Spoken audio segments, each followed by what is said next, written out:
This is the Mind of Mansion program. I am the Podfather. This is Faraz Siddiqi here with me today to talk fantasy football, talk about best ball ADPs. We'll argue, debate players to pick certain spots, certain key sweet spots in drafts.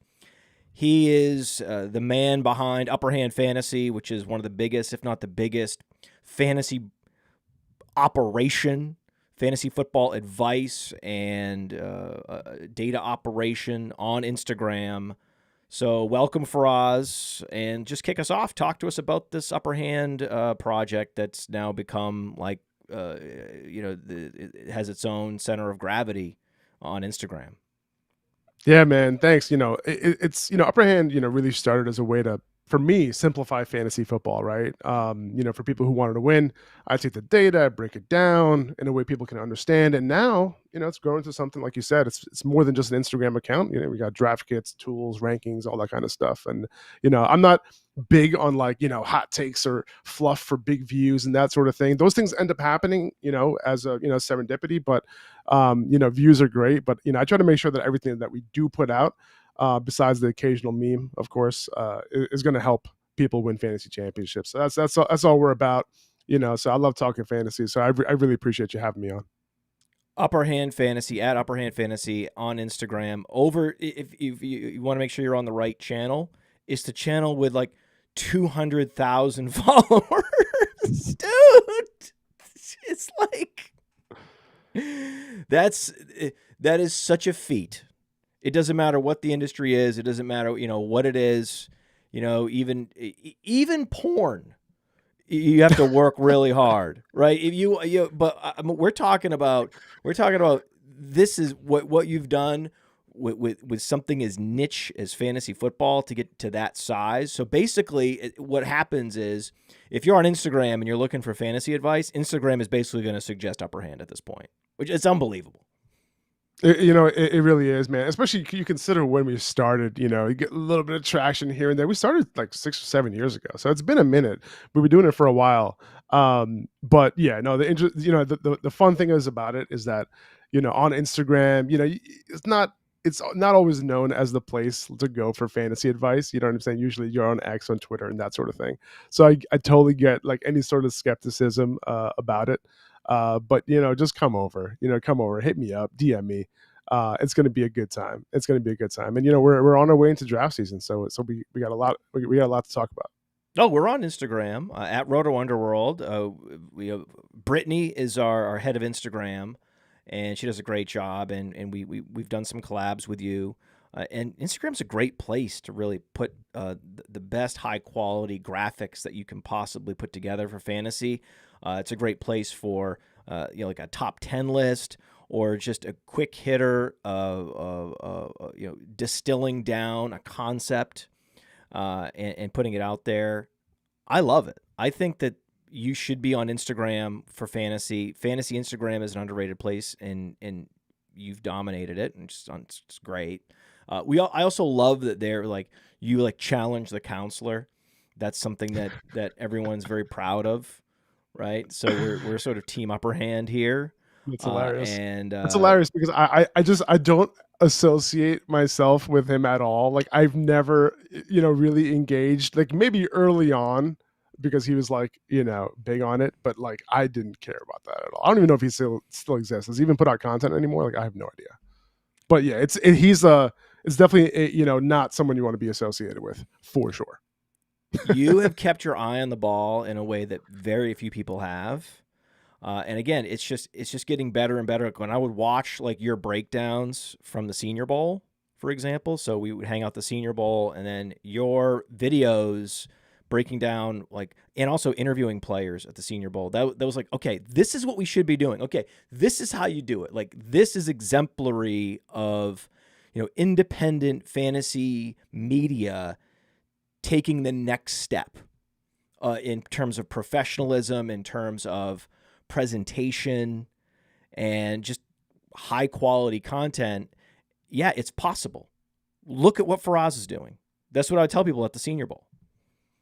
Well, I appreciate that, man. And, it is possible. And a lot of people who are in the fantasy industry and they're consumers of fantasy, I know a lot of people want to do put out content, and they always ask like, hey, how, what should I do?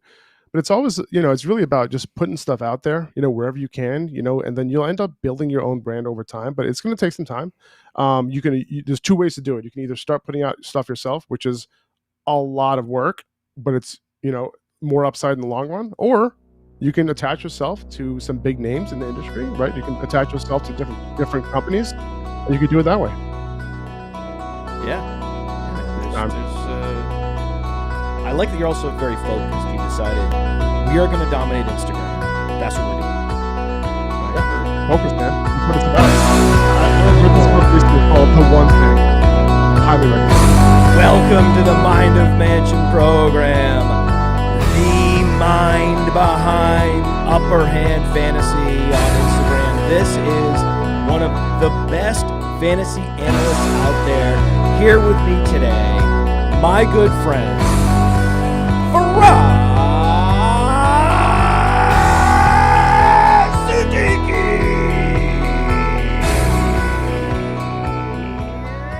Talk to me. Let's go, man. I'll never get tired of that ever. I appreciate it, man. Thank you for the kind intro and the warm welcome. I'm super pumped to be here. Well, there's always a lot to talk about, man. We're gonna get into a 10 burning questions later in the show, and there's some interesting players that might be re-entering the NFL. Blast from the past, names that I had forgotten about. We'll get into that later. I just dropped a video on YouTube. You can check it out. It's the best players to draft based on previous injury histories, specific injuries, or just a litany of injuries, or just general fragility. And, who do you think this year are the best players to draft that are perceived to be fragile, perceived to be injury prone, or that they didn't perform last year or in previous years at the level that they could because of injury, and you see opportunity?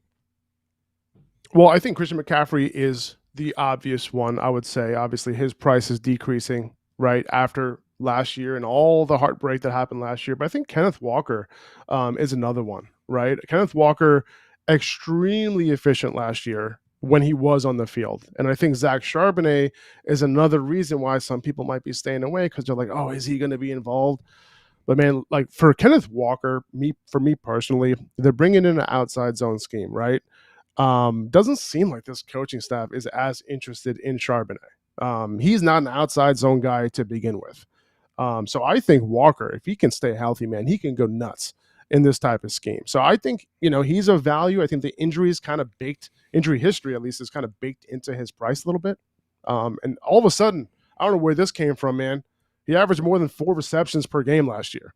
That was third behind only Kamara and Achane. So that's something that, we could see again this year. Extremely efficient last year. He was first among all qualifying running backs in missed tackle rate. He was 6th in after contact rate. So, he's a baller. I'm excited for Clint Kubiak, man. I want to see what he can do here. Well, I mean, Kenneth Walker was a total beast coming out. Like he was the one that won all the awards, not Breece Hall. It's like, all the fantasy gamers are all about Breece Hall because they knew that he could, catch 40 passes in a season easily in his rookie year, and that was just pencil him in as an all-purpose back in the NFL with the full complete skill set. Whereas Kenneth Walker, known as more of a big play between the tackles slasher, with more of a Nick Chubb.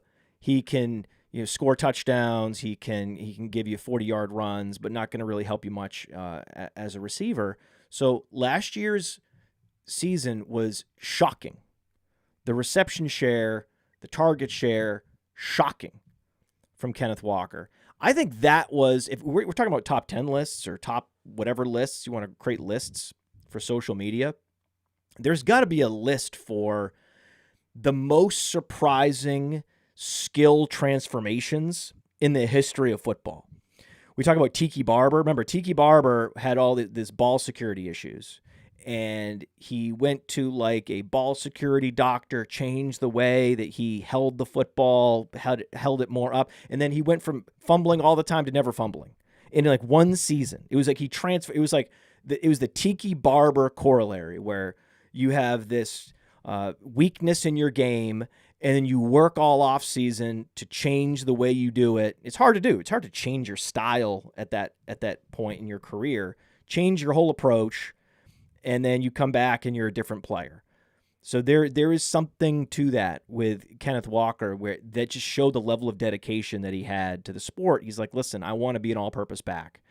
And so he has the oblique injury year in, year out, right? But when we look at the data at Player Profile, and we have all this injury data, and it's in the Injury Finder app, and it's on player pages, one of the trends you'll see is that upper body injuries, and oblique injury is technically an upper body injury, those are less likely to recur than lower body injuries.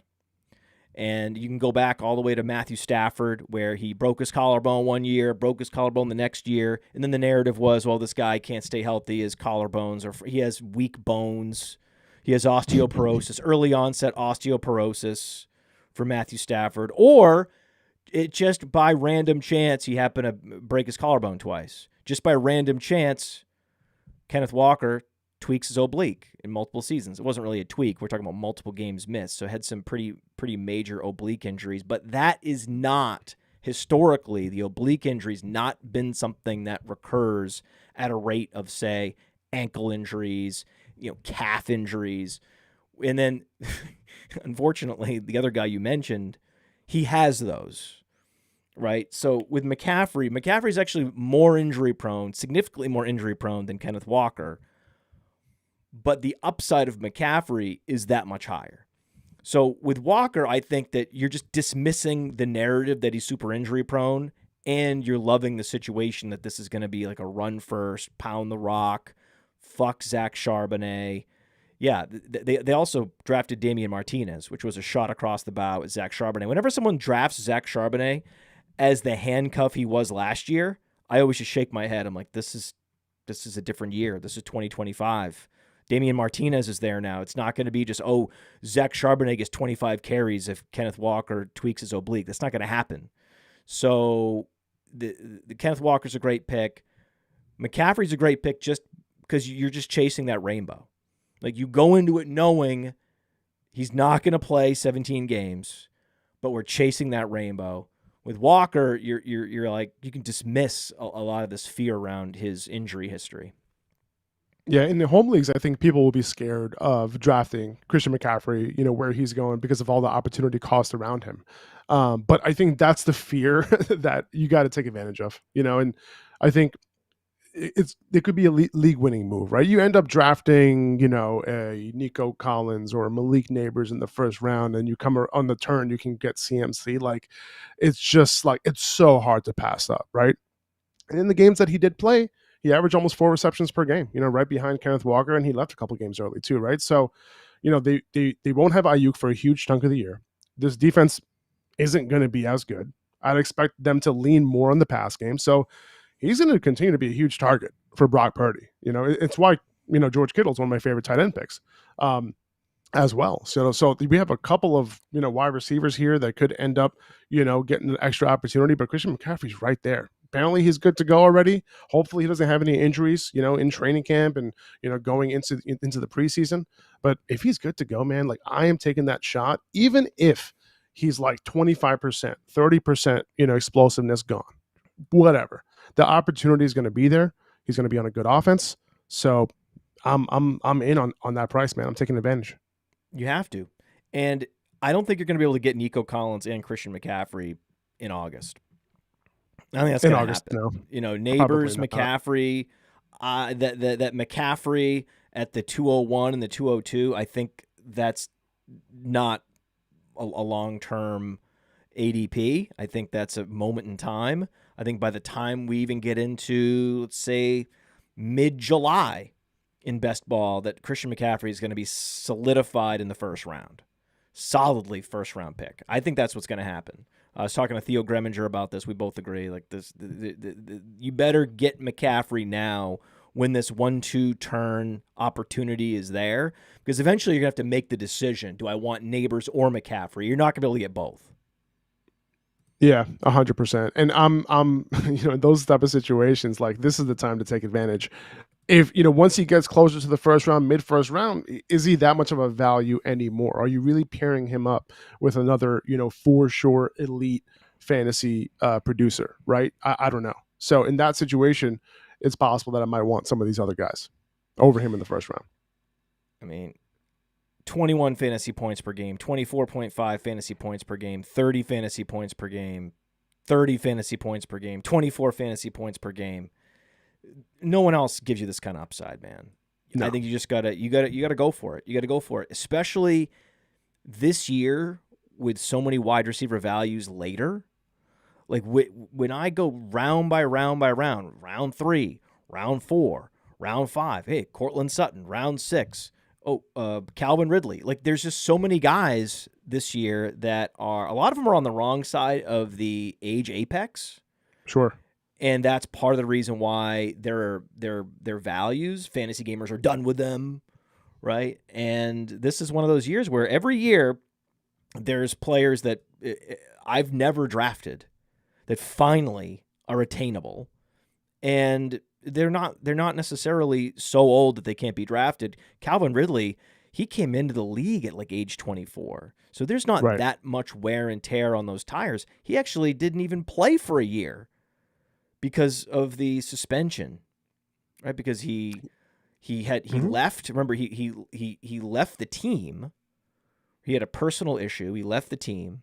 And then while he was on leave from the team with the personal issue, then he had the gambling suspension.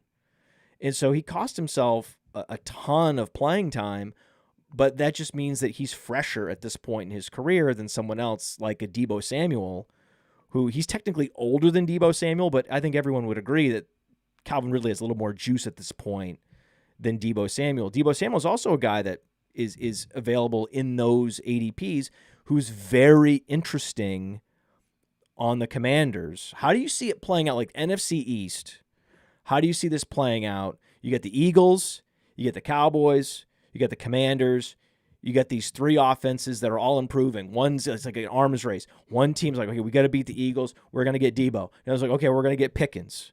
It's pretty cool. I mean, the Giants are going to be left behind. The Giants are in the dust. They have the worst schedule. I think it's arguable that they have the most difficult schedule in the history of football. All time. All time. Maybe you go back to some team. It's going to be bad. Like, I don't know. There was probably an NFL. Well, if you go back to like the late 80s, when Washington and New York were both competing for Super Bowls every year, I'm sure there was a team that was in that division, and then the Cowboys were I think one year they didn't win a game. Right? Maybe it was like the first year of Jimmy Johnson. They didn't win a game, which allowed them to get the first pick overall, which allowed them to draft Troy Aikman. So, yeah, that was maybe the Cowboys that year had the hardest schedule in the history of football until now with the Giants. But it's always the NFC East somehow. So, let's just talk about the Commanders. How do you see the season playing out for the Commanders? Well, I like the Deebo Samuel signing. I don't know if it's a big needle mover for me. Now, the good news is that Jaden Daniels didn't really have a second target behind Terry McLaurin to really depend on. Is that going to be Deebo? I would assume so. I think there is some target share available. What's the most interesting part for me when it comes to Terry McLaurin is the fact that we know that he's like an elite level wide receiver, but he's never commanded elite target share, like ever in his career. So is he truly elite, right? Like that's the question. But God, is Terry McLaurin elite? Oh my God, it's sports radio. We're doing sports radio. When you look at the film though, it's like, well, he's pretty damn good. So, I like this offense. I don't think they're going to be depending on Zach Ertz a ton. So there is some opportunity there for Deebo. I think that hurts, him a lot. Zach Ertz, but at the end of the day, man, Zach Ertz was this old guy. They had to depend on him, because of necessity. They didn't have anybody else behind Terry McLaurin that they could consistently rely on. So, I think the offense is going to be similar to next year. I was really hoping that they would provide some more juice in that backfield. Maybe, maybe they have somebody to compete there, with those guys. But like, I just don't know, if this offense is going to be necessarily a whole lot better this year than what we saw last year. There was a lot of efficiency that we saw last year. So I don't know if we can necessarily look at this offense and say like, oh, we're going to get a much improved Washington offense this year. We could see a lot of the same. We could see, a little bit of a regression too. I'm not projecting this offense to be higher scoring than last year. Yeah, they add Samuel and they regress just because they're not taking anyone by surprise. There's a whole now game plan. Every defense is a game plan for how to approach Jaden Daniels, and how does Jaden Daniels respond to that? It's interesting. How does the offensive coordinator respond to that? It's interesting. Terry McLaurin has never had a season with more than 135 targets or 1,200 yards. Never 1,200 yards, never 135 or more targets. And he's only ever been a top 20 receiver, inside the top 20, in a year where he scored 13 touchdowns. Yeah. If he's not out there scoring 13 touchdowns, he's not giving you a top 20 season. I still think that given the situation that he's in, given this team is going to be in a lot of shootouts, I just love this division for wide receivers in general. He's going to have some regression in the TD department, but I think he's also going to have more yards. He's probably going to have a few more targets this year, even with Deebo Samuel there. So the one thing that's consistent with Deebo, each and every year, 1,500-plus air yards. 1,500-plus air yards, 1,500-plus air yards, and he has yards after the catch ability with Terry McLaurin as well. So Scary Terry, he could easily get a season where he goes over 1,200 yards just with a couple extra big plays in there, but he's not going to get to 13 touchdowns. So I think that we're talking about a few more yards, a few less touchdowns, and a similar, wide receiver 14. I think he's a very solid pick where he goes, but at pick 30, right, in best ball, I think that's about as high as you could possibly take him. Yeah, probably a little rich for me. So a little rich for me, but I could absolutely see him delivering at that ADP, but breaking into the top 10 in points per game. He was the wide receiver 7 last year because he's never hurt. That's the one thing you love about him. He plays every game. But so he was wide receiver 7 in overall points and wide receiver 14 in points per game last year. Now, you mentioned Zach Ertz. Some older tight ends, still are good values. I think Travis Kelce. I think typically Travis Kelce. Last year, Travis Kelce was a big fade for me. Now he's like, I'm fine. This is another year where I'm finally able to draft Travis Kelce. Think about Washington. I've never been out there trying to draft Brian Robinson. It's never a guy I'm trying to draft. In the context of that offense, where they only added Ja'Cory Krosky-Merritt, suddenly, just based on the touch math and the red zone math, you have to have some Brian Robinson this year. You absolutely do. Whether again, you could think that he's a slug of a player, but given the situation and that they didn't feel the need to add a lot of talent, you have to draft. Same with Isaiah Pacheco. The team did not add a running back before round 7. That tells you that they're all in on Pacheco this year. Like it or not. Kareem Hunt is probably going to make the team just to spite us. Dude, he's so bad. He's so bad. He's so bad. The efficiency metrics, he should get him fired and he should never work again in the NFL. But I could see them just to spite us, to spite the metrics community and fantasy gamers, bringing back Kareem Hunt. But regardless, just like, okay, Washington brings back Austin Eckler. It doesn't matter. The primary back is Pacheco. You need to have some Pacheco. The primary 100%. Back is Brian Robinson. Got to have some Brian Robinson. And there's going to be a lot of points scored in this division. And, Deebo and McLaurin are strong picks.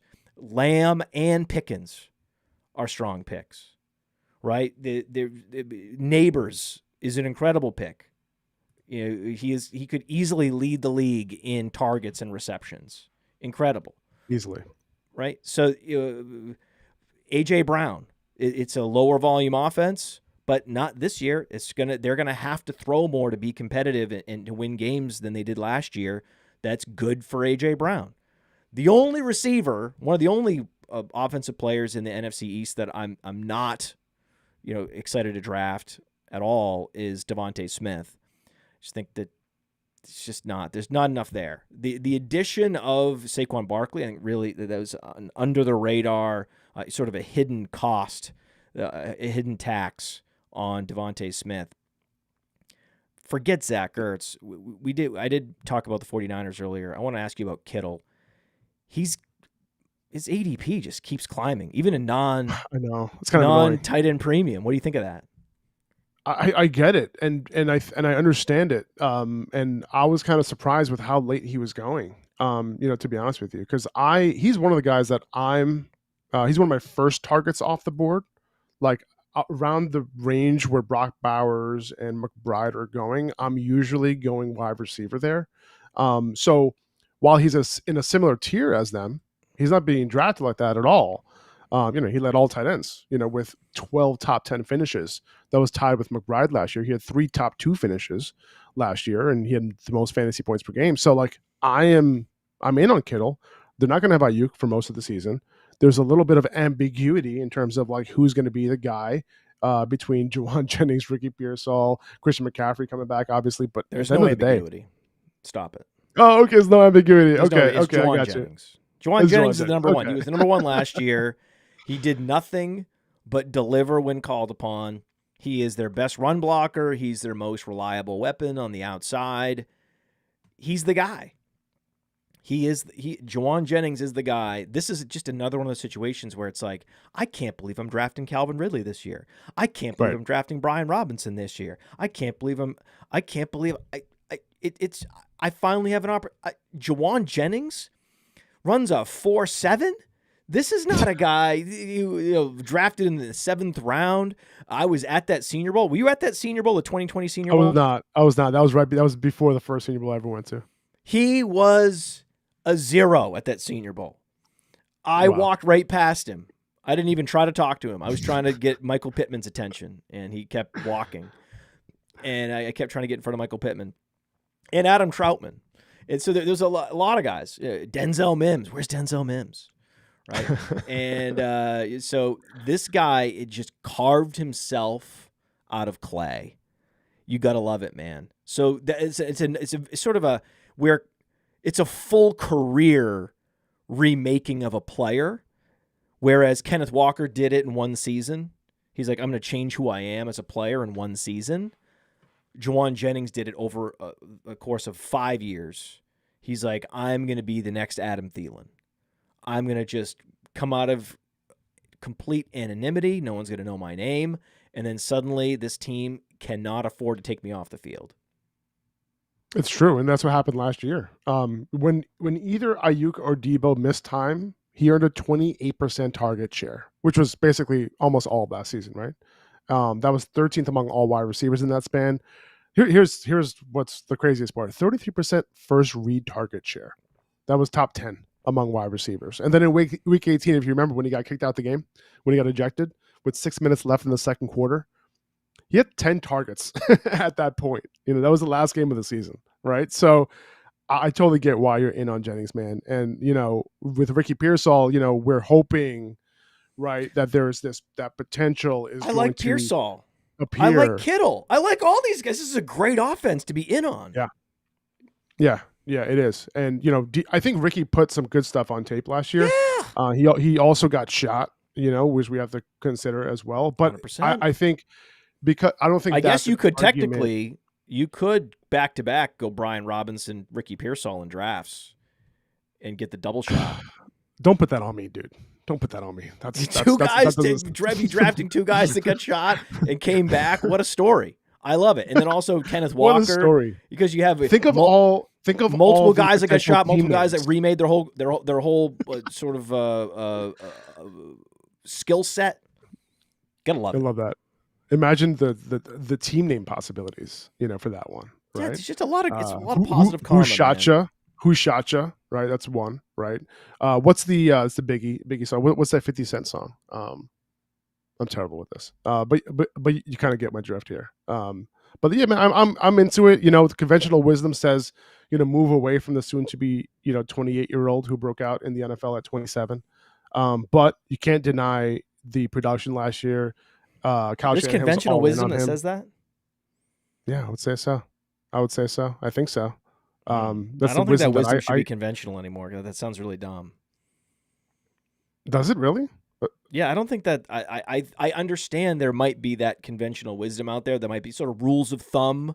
Yeah, Hey, you you don't don't think that's like the a Mike good rule of Davis thumb? corollary. You don't ever draft the running back that emerged out of nowhere with 3 injuries in front of him to be a top 20 running back. You never draft that guy in the top 50. Sure. Okay. Like there's the Yeah. Mike Davis corollary. Before that, it was Justin Forsett corollary. Before that, it was Sure. there's always these microwave running backs that come out of nowhere and get steamed up the following year. Always, I understand that conventional wisdom, but to me, there's a trajectory for players that were undrafted that have to come from the bottom of the depth chart and rise up, especially on teams that are talent rich. Like we already have Ayuk. He's a first round pick. We already have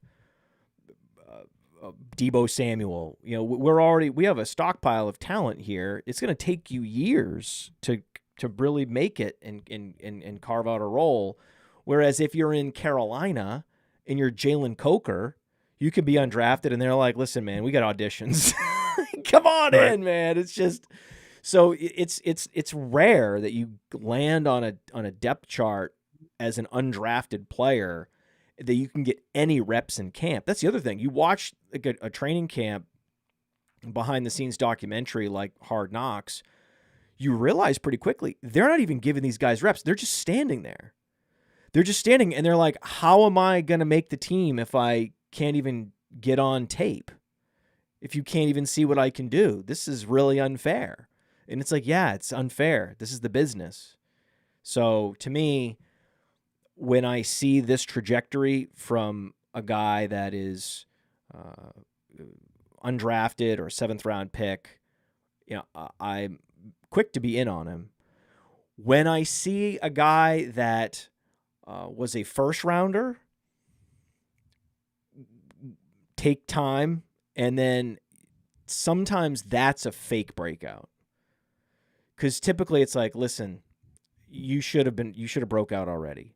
If you haven't broken out by now, this little thing that you're doing, this little 1 month break, that's not a real breakout. Get out of here. So that sometimes is like, there's a lot of expectation when you're a first round pick because you're getting all the touches in camp. You're getting all the looks. So you sure as hell better deliver. And so when these guys wash out and they end up on some other team, like Jahan Dotson, whatever he did in any game, if he flashed at all, that was necessarily fake. No, it's not going to happen for him. It's over.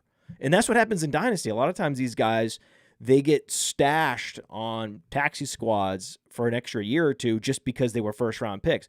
Jalen Reagor, you need to just walk away immediately and also not fall for it when they flash. Right. That should be conventional. This is the breakout. It's year 4. He was a first-round pick 3 years ago, and this is the moment. Yeah. No, I hear that because they had the opportunity to do it, and I get it. And I think with Juwan Jennings, every single game last year, he was the clear number 1 target for Brock Purdy, right? And with Ayuk's injury, it makes it a lot easier to press that draft button. Now, there is a wide receiver who's going right around him, who I do find myself drafting a lot, which is Chris Godwin. Chris Godwin's going right around Juwan Jennings. That's right. So, like you said, there are a lot of wide receiver values across the board. Whether you're talking best ball, whether you're talking your home league redraft, there's a lot of values. What if Quentin Johnston flashes in camp? Are you going to care? I'm not going to care. There you go. That's it. But It is interesting. Someone else has to step up next to Ladd McConkey. I know it's going to be a run-first offense, but the Chargers are just going to be a good offense. This is something that frustrates me. This idea that, McConkey's not going to get the same volume, Justin Herbert, you can now. When I talk about the fact that we have J.J. McCarthy ranked ahead of Justin Herbert in seasonal leagues this year, I like to say that because it really illustrates just how bullish we are on McCarthy. It's not about Herbert. I love Herbert too, but Herbert is in a situation where he's not going to have the same pass volume as McCarthy, but he could very easily be more efficient. I mean, he's got Ladd McConkey, right? It's just there. And this is going to be an offense that is going to stay on the field a lot and is going to sustain drives. And even if you're getting into the red zone with a bunch of run plays, you're still in the red zone all the time. You're still scoring a lot of fantasy points. Last time I checked, the Eagles ran the ball a lot, and A.J. Brown still had a good season. So, I mean, it's... There's just a little. There's a little bit too much like, Harbaugh effect with the Chargers, Sure. And I'm like, fuck the Harbaugh effect. Yes, they're going to run the ball because they have one of the best offensive lines, but that offensive line is going to let them operate at such high efficiency that I think you need to be in on McConkey, regardless. 100%. You have to be in on McConkey, and McConkey doesn't get enough credit, I think, to be, compared to the other baller wide receivers that we saw last year, like Malik Neighbors and Brian Thomas Jr. He doesn't get put in that conversation, but he should be. Like, if you saw what he did last year and how good he is, just wherever he lined up from the field, like, he's a damn good wide receiver. He is a true number one. I don't care if he plays out of the slot. Amon-Ra early in his career, when he played out of the slot, he was like a slot only guy. You couldn't play him on the outside and expect the same results. I don't think that's the case with Ladd McConkey. He's not just that guy. You could play him on the outside and be just fine. Right, similar thing with CeeDee Lamb. He plays out of the slot, but it doesn't mean that he can't play the X receiver slot or against press coverage, right? That's not the case with him. So I do think McConkey is being undervalued just a little bit. And, I don't know if you saw this, but the coaches were talking about Justin Herbert and using his legs more this year potentially, because last year was off the table because of the injuries that he's had. So that's an interesting thing for me too, because we saw what Greg Roman, obviously he had Lamar Jackson couple of years ago, and Lamar Jackson wasn't running the ball because of Greg Roman, but Greg Roman obviously has a long history of coaching mobile quarterbacks, right? Before Lamar Jackson as well. So he kind of knows how to get the most out of these guys. And if Justin Herbert can use those legs a little bit more, maybe hit 450 rushing yards. Is that possible? I think it is, on top of what he's going to do in the passing game. Obviously, this backfield is way better than what they had last year, right? So they're going to depend on them more. We're going to see more efficiency there. I do think this is going to be a very productive field, but at the same time, this is going to be an overall good offense. So I'm with you. I think the efficiency is going to be there, even if the volume isn't. Who you got? Ladd McConkey or Drake London?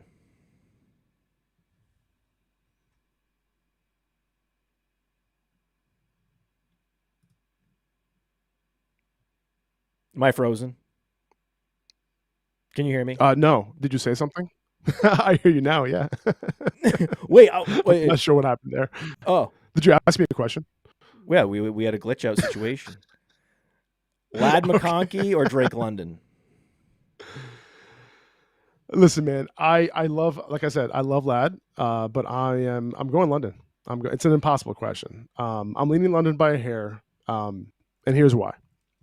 Second year, and I think in a superior system for wide receivers, with a quarterback who has this potential to have like some Jameis Winston in him, right? Like a lot of like down the field shots, like, you know what I'm saying? Like, fuck it. Like, where's Drake London, right? Like type of situations. And I think that ceiling can be very high, with Michael Penix at quarterback. I know it was a very small sample size at the end of the year, but 39% target share in the 3 games with Penix last year for Drake London. That's just bonkers. Obviously, you can't expand that, right? Like, and extrapolate that through a whole season, but like you can see the potential ceiling there that I don't want to miss out on. So I love Ladd. I think he's underrated and should be in the conversation with those, top rookie wide receivers we talked about. And I think he'll have a great year with him being the primary funnel for that offense, but I'm going to go London here. London just emerged in his third year as a superstar. 1,700 air yards with a bunch of routes out of the slot. I love that. I love that. If you can give me slot targets and air yards, that's all I need. What else do I need? What else in terms of opportunity? That's all you need. And now you have Michael Penix, who's playing with a quarterback who, again, we talked about opportunities from injury narratives or games missed from injury last year, opportunity from players that were playing through injuries. He would have been even better had he had a healthy quarterback. But he was playing 100%. with Kirk Cousins, who had an atrophied leg and was definitely not 100%. I mean, there were a lot of articles written across sports media, NFL media, about how Kirk Cousins was not himself last year. So imagine London with double-digit touchdowns, with 1,300 plus yards. He would be a first-round pick. He would be in the conversation with Nico Collins and Malik Neighbors and Puka Nacua if he had a healthy quarterback last year. Super limited with Kirk Cousins last year, yet huge production. It's unbelievable, dude. Let's talk about Puka Nacua. You love Puka Nacua. You were very bullish on Puka Nacua at the Senior Bowl when I was with you at the Puka Nacua Senior Bowl. And, I asked you, I was like, who are the best receivers? Tank Dell, Jaden Reed. You're like, Puka Nacua. I was like, he was only here for one day. How did you get that out of it? You somehow saw something with Puka in that one day that not everybody did. So when you're looking at these first-round receivers, and we're talking about like an Amon-Ra versus a Puka versus a Neighbors, are you taking Puka over all those guys? No, I'm not. I'm not. Okay. And, and I would say the main reason for that is Devontae Adams in town this year. Right. Elite wide receivers are going to eat, right? You don't earn a 30% target share in the NFL in each of your first two seasons if you're not a certified baller, right? Now, in the Sean McVay offense, he plays off the line on most of his routes. And now with Devontae in town, who we know is likely going to be on the line on most plays, Puka's going to be running free a lot. And that's Sean McVay's specialty, man. Like, he will get him open, and he doesn't even need to get him open because he's that good now. But safeties down the field, like, who were they worried about last year? They weren't worried about Cooper Kupp. They were worried about Puka, and he still performed. Now they have to worry about Devontae and Puka, and I think Sean McVay is just going to have a field day, with this duo. But, right, I think with Devontae Adams in town now, I had to move him down a couple spots. Okay. And it's because is the target share going to be, 30% plus this year, right? Like, that's really what it comes down to. Like, Garrett Wilson would have had a big year last year in a worse offense with Aaron Rodgers, even if Devontae Adams never showed up. And Garrett Wilson's a damn good receiver. He's not the receiver that Puka is right now, but at the end of the day, Devontae Adams is going to get a lot of opportunities that another wide receiver could have got last year with Puka. And, Puka's going to be great. He's going to have some huge games. But with Devontae there, I think Devontae is being underdrafted just a little bit, and I think he's going to make a big impact. So, Puka's going down a couple spots, right? Nothing crazy. But am I taking him over some of the guys that you mentioned? I am not. 43.6% target rate on Player Profiler. Targets per route run and yards per route run, number one in both categories. Beast. Number one. He was officially the most efficient receiver in the NFL last year. More efficient than Jamar Chase, more efficient than Justin Jefferson. The most efficient receiver, who, if you could argue, maybe the best. Like the best receiver in the league. But Matthew Stafford needs to go earlier in drafts if you want to draft him. And he's not. I like Matthew Stafford. I think Adams and Stafford are great picks. It's just that at ADP, I'm going Neighbors. I'm locking in those targets. I love Brian Thomas too, but Brian Thomas is a difficult draft pick to make, given where Lawrence goes in drafts, and now that Travis Hunter is in town. So now we have a Travis Agreed. Hunter, and so the fortunately no more Evan Ingram, but it doesn't quite add up, especially when you can forego a receiver and go like Ashton Genty, knowing you can get Garrett Wilson, Drake London, Lad McConkey. They're available 10 picks later. Rashee Rice. Yeah, I mean, and then it keeps going. Devontae Adams, Rashee Rice. There's so many great, and like I said, all the way out to Calvin Ridley. The opportunity cost is as low as I've seen it for like a late first-round wide receiver. The opportunity cost has never been lower than it is right now, given the talent, given that the receivers with the most air yards last year are going in round 6 and 7. Okay, that sounds great. I mean, what a gift. What an incredible gift, right? So it's hard for me to draft Puka Nacua, and they're like, hey, you know, every year you say you're not drafting Puka Nacua. I'm like, okay, yeah, he is great, but there's a specific reason why. I didn't know that Cooper Kupp was going to be so broken last year. I had no idea. And then this year, I'm going right back to a couple guys where, hey, you were wrong last year. James Cook and Kyron Williams delivered for fantasy football, and you weren't drafting them. Okay. But the process is the same.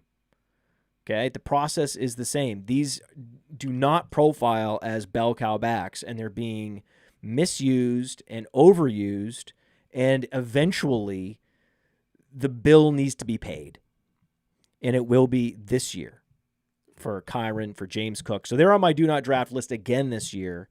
And that's called conviction, and that's called process-based analysis. That's not, oh, I'm too nervous because player X burned me last year, and now he... No. There's nothing's changed. Just like there's nothing's changed about Christian McCaffrey. He's just as injury-prone this year as he was last year and is the 101 last year. That's why we're drafting him at the 201, obviously. Okay, so nothing's changed with McCaffrey, draft him. Nothing's changed with Kyron Williams and James Cook, don't draft him. Right? Like I said, it's interesting with the Rams. There's two guys I really want to draft in Adams and in Stafford, and the two guys I really don't want to draft based on ADP, which is Kyron Williams and Puka Nacua. Do you have a do not draft list? James Cook is definitely on my do not draft list. Okay, like I've been telling him thankfully pretty hard this offseason. He's the RB14 off the board, finishes the RB9 in fantasy points per game. So people think they're drafting an RB1, right? But I think what a lot of people are failing to understand is that this was a ridiculously outlier season for him, right? 16 rushing touchdowns. He had the same number of rushing touchdowns as Derrick Henry, Jahmyr Gibbs, right? Guys like Josh Jacobs, Bijan Robinson, Saquon Barkley, they all had more than 13 touchdowns or 13 or more touchdowns. These guys have all averaged 306 rushing attempts last year. James Cook only had 207 carries, only 32 catches. So, you know, like he performed as a fantasy RB1 last year, but his opportunity is more like a low-end RB2. So, and if you look at all the running backs, 23 running backs had 200 or more carries last year. He ranked second to last in expected fantasy points per game. So you just can't chase the points here, guys, with him, you know? And by the way, for your listeners, like I do have more of how I approach my do not draft list and my must draft list. I created a complete blueprint for my drafts this year in a Google Doc. So, you know, if I only had one draft this year, how would I approach it? Right. Strategy, etc. It's completely free. So if you follow me on Instagram at Upper Hand Fantasy, and if you DM me the word blueprint, or if you DM me the word mansion, I'll send it right over. Do it. Kyron and James Cook, neither of them reached 35 catches last year, in spite of being like the clear primary backs. And running routes on dropbacks too. Kyron was running a route on a ton of dropbacks, right, last year, but he still wasn't getting targeted. Even with Cooper Kupp down year. It's one thing to have great feel for the position, like Arian Foster, to have an understanding of the nuances and the leverage on defenders that you need to get in order to, you know, rack up the incredible 4.1 yards per carry of Kyren Williams, and super strong, tough runner. Respect the hell out of him, but doesn't have the explosiveness to create separation from linebackers or to get down the field like a Breece Hall in the passing game. So for that reason, I'm similar ADPs for Breece Hall, Kyren Williams, James Cook, and one guy is not like the others. Breece Hall's skill set is in another universe. You could argue that you could just wait around and just draft Kenneth Walker, and he's better than all of them. I'm big on Breece this year, man. I just love the value there. It's funny because I was at war with the Blake Corum truthers last year. And it was a heavy wave, man. Like I was all in on the fact that I thought that Kyren was going to retain his role last season, and then Corum wouldn't be a reason why Kyren comes off the field. And I was right. Now I am a big fan of Jarquez Hunter, though. I will say, should be. And I'm not saying that that's a reason why I'd be fading Kyren Williams, but I'm more worried about Jarquez. The way I There's should say a lot more touch competition. Jarquez Hunter than it would about Blake Corum. There's more touch Hunter is someone competition I want in on my dynasty. Seattle. There's more touch competition in Los Angeles. Damian Martinez. Damian Martinez is good, Jarquez Hunter. These players matter, man. These players matter. Mm-hmm. I mean, one player like a Taj Brooks, he is filling a huge void that we knew Chase Brown's not going to get all the touches. And someone needs to get some of these between the 20s touches. Might as well be Taj Brooks. Okay, great. That doesn't affect how I feel about Chase Brown in the least. Agreed. I love Chase Brown. Love that offense. Just want exposure to that offense. Coming from you, that says a lot. Offense. Yeah, because we saw him at the Senior Bowl. Woof. But it doesn't matter. Like, it doesn't matter. It's just same with my case for Brian Robinson. Even if you don't love a player and their ability, if they're in the right situation, they're going to score a lot of fantasy points. Chase Brown, also one of these players that you have to respect at just the give him the ultimate respect, and that he remade himself.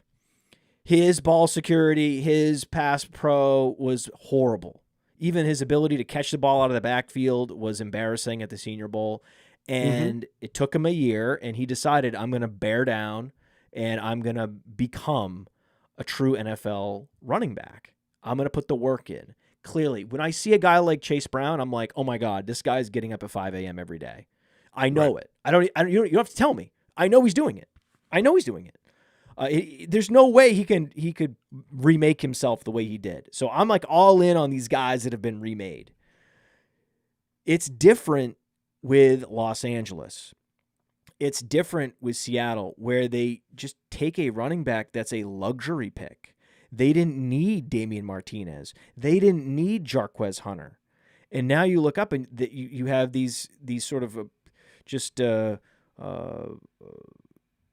I would say cardboard cutout backups in a Blake Corum, good college player, probably not necessarily a dynamic professional. Same with Zach Charbonnet. I mean, Zach Charbonnet and Blake Corum were competing for touches at Michigan, and then Zach Charbonnet had to transfer because of Blake Corum. And now they're both in the same situation in the NFL where they're just not offering a lot of dynamism to their teams, and their teams are like, well, we better add Damian Martinez, we better add Jarquez Hunter. But there are follow-on effects of that, where now we have 3 quality running backs. I'm not saying that Zach Charbonnet is not quality. He's a good, solid, quality running back. He's just not a dynamic difference maker. Same for Blake Corum. But now you've got 3 guys in these backfields. And I just don't see Kyren Williams, who does not offer that Kenneth Walker level big play ability. I do not see him being able to retain the type of opportunity share that he's had in previous years. And in the chat, there was an interesting comment about Kenneth Walker where someone said that they were concerned about his low yards per carry last year. No. Yards per carry can vary wildly year to year. It's not a sticky season-long statistic. You can have a 5.5 yards per carry one year and a 3.9 the next year within a very similar circumstance. All that matters is one big run that you got at the end of the season against a weak defense that you wouldn't have got the previous season. And then suddenly that yards per carry has flipped. All that yards per carry, that low yards per carry for Kenneth Walker is a buying opportunity. 100%. And that's more of a stat for a running back plus their offensive line and their offensive situation. It's not necessarily indicative of the running back themselves. Now, if you look at the efficiency metrics of Walker himself, whether he's creating yards for himself, then you look at the fact that he was first among all qualifying running backs last year in missed tackle rate, missed tackles forced per attempt. He was sixth in after contact rate, right? Yards after contact per attempt, right? So those are like a little bit more sticky when it comes to, is this running back good opposed to yards per carry? Yeah, that's it. On Fast Draft, I was doing a bunch of mock drafts, and the player I was getting time and time again in round 3 in the Flex 4 game, where you draft 6 guys, the top 4 into your lineup, guy I was getting, Breece Hall in round 3. Why? Dynamism, and in a vacuum, this guy's really good at football. Then in round 4, who did I get the most of? Just doing the mock drafts, because that's the cool thing about Fast Draft is you can mock draft using the live real money ADPs, do a couple mock drafts, get comfortable, then you can deposit and you can put your money in play. And I got all this Kenneth Walker. And by the way, the promo code Podfather. Do you have a promo code on Fast Draft? I do. It's upper hand. Upper hand. Use upper hand. Use promo code upper hand on Fast Draft. You get a $50 deposit match. Code upper hand. When you play, and again, you don't have to deposit right away. You can do a mock draft. You can see, oh, yeah, I was able to get McCaffrey in the early second round. Then I was able to get Breece Hall. And now I want to do this for real. That's kind of a cool thing that we do with Fast Draft. Cool. I like that. The bottom line is I either had players that I know have real difference-making ability, real dynamism, or they're in the best possible offensive situation, like a Chase Brown. Yeah, no, 100%, man. I'm with that. I think the priority is always identifying the values throughout your draft, right? Just do that first, right? And do it by platform, based on where you're drafting, right? Just understand like where those values are, so that you know that if I can get these wide receiver values later, do I really need to go wide receiver early when I have a decision to make between a really good running back and a really good wide receiver? Cooper Kupp, is he a value? No, I don't think so. I think it's a trap. No, because I'm pushing it, right? I'm like, I like these older receivers. I'm out to Calvin Ridley. I'm in on seeing how far you can take it. Oh, how far can I take this? I think that's a little too far, man. I mean, he's 32 years old. He's not with Sean McVay anymore. He's not with Matthew Stafford anymore. Didn't love what I saw last year in that situation. I understand he was a little bit banged up here and there, but I hate saying that people are injury prone and things like that, but he's missed 40% of his games over the last 3 seasons. Like that's a lot of games, man. And that's a lot more than typical quote unquote injury prone players, which I don't like using that label, but like it is what it is. And he's 32 now. So in a brand new offense, he has, Matthew Stafford's not his quarterback anymore. He has Sam Darnold now. Like it's not the same. And I'm just worried. I just don't think there's much upside there, to be honest. JSN, or just stay away. Just stay away from the Seahawks. I would love Sam Darnold's fake.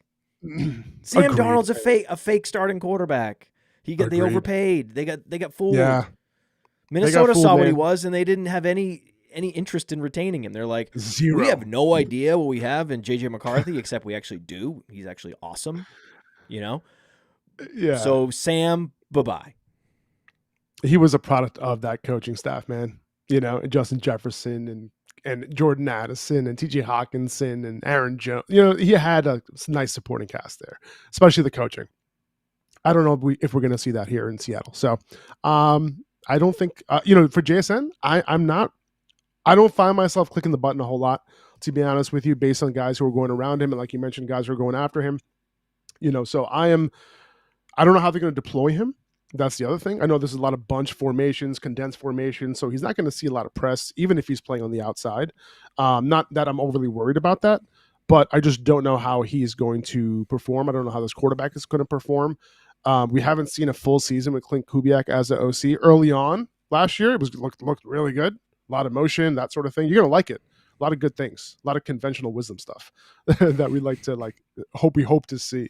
But we haven't seen it yet on tape. So that's my only concern there. So because of the unknown and because of the unknown upside, I tend to stay away from this offense, from this passing offense in general. Older running backs are just not as interesting to me as some of these older receivers. J.K. Dobbins. Do you care about J.K. Dobbins? Do you A little bit. care? Like, do I care about? Well, obviously a little bit more competition for RJ Harvey, who I'm a massive fan of, by the way. And You're a I absolutely massive love fan. the landing spot. RJ Harvey, I'm a huge fan, and Yeah. absolutely love the landing spot. If there is a world, and we know how Sean Payton likes to rotate his running backs. If Dobbins, there's a world where he ends up as the primary early down back. He kind of playing that Mark Ingram role, the Pierre Thomas, Juice McAllister, like 1A role. But we've seen the, quote unquote RB2 on these offenses still average 13.4 fantasy points, PPR fantasy points per game over his 19 seasons as a play caller. Okay, that's more than several RB1s for teams last year. So when you add in, RJ Harvey's skill set and talent, like I wouldn't be surprised if he's closer to the extremely fantasy relevant and productive, quote unquote RB2s in this offense in the past, like the Alvin Kamaras, the Reggie Bushes, the Darren Sproles. I would love Harvey's ADP just to fall just a little bit more closer to that low end RB2 ADP. But I do think Dobbins is going to be someone, who's going to be a little bit of a value for you. Like he's the RB42 off the board here. Like in a Sean Payton offense, we know he's going to be, one of the two running backs in this rotation, most likely. He might have a bigger year than you think, right? He'll be involved in the receiving game as well, right? Even if he's not the passing down back, he'll get targeted on early downs, right? Sean McVay has provided a top 5 target share to the running back position every year since 2013. So there's a lot of fantasy points to go around. And this is before Alvin Kamara, by the way. And now we finally have some talent to go along with the opportunity just overall in this backfield. And by the way, the offensive line, like they're going to be doing a lot of the work. They're really good. So I just think this backfield overall is going to produce, and I think Dobbins is going to be a part of it. RJ Harvey, he's the 7th pick in the Fast Draft Origins. So if you love rookies, with the Origins contest is like I think it's over 70% full. This is the final Origins contest of the season, the final rookie tournament, $25,000 up for grabs, $5,000 to first. It's just rookie drafts. If you love rookie drafts, you love Origins. It's just for this year. What are these rookies going to do this year? RJ Harvey in the ADP has now moved well ahead of Quinshon Judkins. There was a time when Judkins was ahead of him just based on the pedigree, right? I love the Quinshon Judkins pedigree. But with running backs, just like you have to respect Brian Robinson, you don't have to respect Quinshon Judkins. Incredible talent, size, speed, but it's a terrible, terrible situation. And now it's like, well, Joe Flacco is going to save that offense. And really? Because I don't even know if Joe Flacco is going to be the quarterback. And now it's coming out, oh, maybe the quarterback's not going to be Joe Flacco after all. Maybe Joe Flacco is completely and utterly washed. And somehow it's like fantasy gamers have different views of some people than the general public. Fantasy gamers think Joe Flacco's like great. The general public thinks he's terrible. They can barely believe he's still in the league. And it's like, and now that the beat reporters are saying it's going to be Kenny Pickett, and I'm like, I'm not surprised by that. If it's me and I'm evaluating quarterbacks, it makes sense that you would actually give Kenny Pickett a shot. He was a first round pick not long ago. We talked about this earlier. If you're a first round pick and you wash out, the odds are that you're not gonna be anything. Then again, with quarterbacks, it's a bit of an exception. Where you had Ryan Tannehill, he was picked around where Pickett was picked actually a little bit earlier, I think top 10. Didn't do well in Miami, didn't really have a fantasy relevant season until landing in Tennessee. Then we have Darnold, and we have Geno Smith, all these former Jets finally delivering. Will Zach Wilson finally deliver in Miami? Would this Oh be yeah, the year of Zach Zach Wilson? Wilson is going to go on. Every former Jets quarterback is going to go on Yeah. to have a great year somewhere at some point post Jets. No doubt about it. If you play for the Jets, you're guaranteed to play well somewhere else and play better than you did with the Jets. So Pickett, Kenny Pickett, a Pickett-led offense for Quinshon Judkins and a decimated offensive line on a team that didn't even commit to you and you alone in the NFL draft, decided to also pick the leading rusher from the SEC as well as you. There's just no way. There's no chance this guy delivers. I see where he goes. I can't believe it. Where he goes in best ball, where he goes anywhere. I think even fast draft, even these Origins tournaments, I'm like, I'd rather have Caleb Johnson. I think there's an argument for even a Matthew Golden. How is Quinshon Judkins gonna score fantasy points? Explain this to me. I'm not even. I have 0 shares in Dynasty in my rookie drafts. I thought he was going a little bit higher than he needed to. I'm not the biggest Quinshon Judkins fan.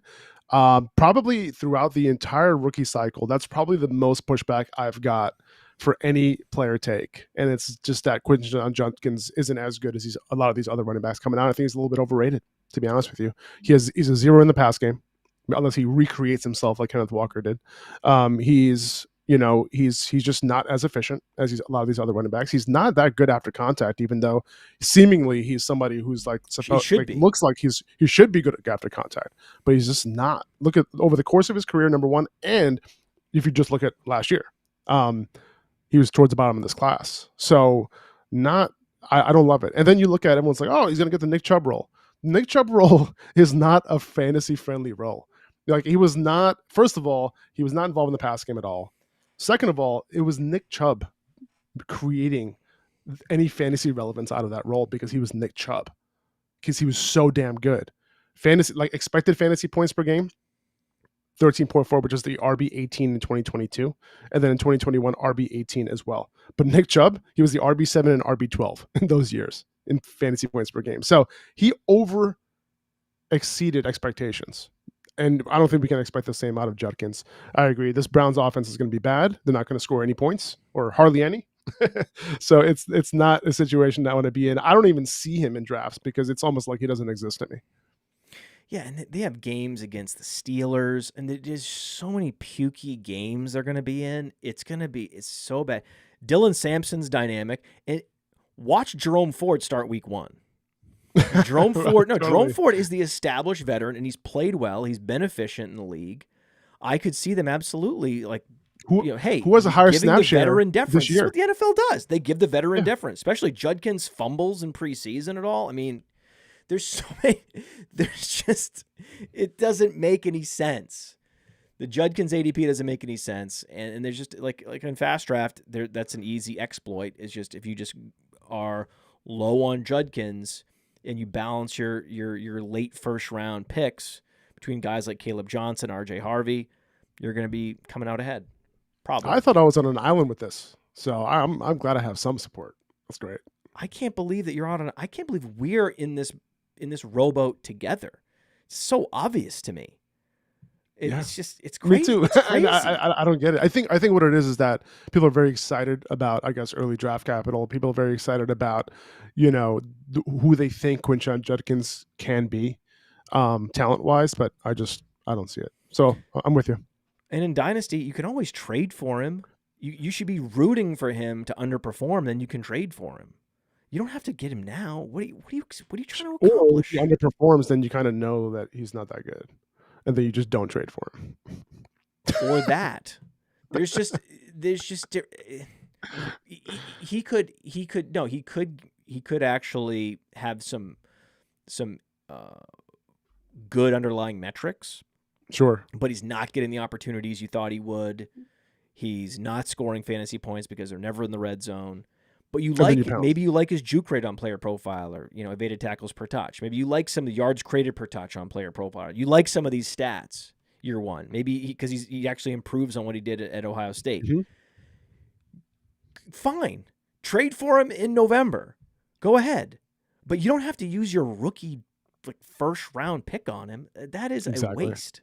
Well, it's not a waste. Agreed. It's just suboptimal. You trade Sure. back and get a running back in the second or third round. Daniel Jones is looking more and more likely to be the starting quarterback in Indianapolis, and I absolutely love it. This is a big deal. It's so big. It's so big. So big. It's such a big deal. Can you see the excitement on my face? We're talking about Daniel Jones. You know what I'm saying? Huge. Like, I'm so excited. Again, if you get out of New York, you can succeed. If you're a quarterback. 100%, man. Even the Giants. Every Colts pass catcher is a value right now. Like every single one. You know, Tyler Warren, Michael Pittman, and especially my boy Josh Downs. I went back and I took a look at how these Giants wide receivers fared last year with Daniel Jones in the first 10 weeks in the season.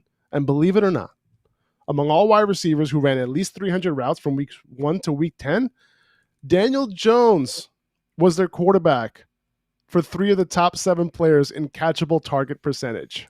Okay.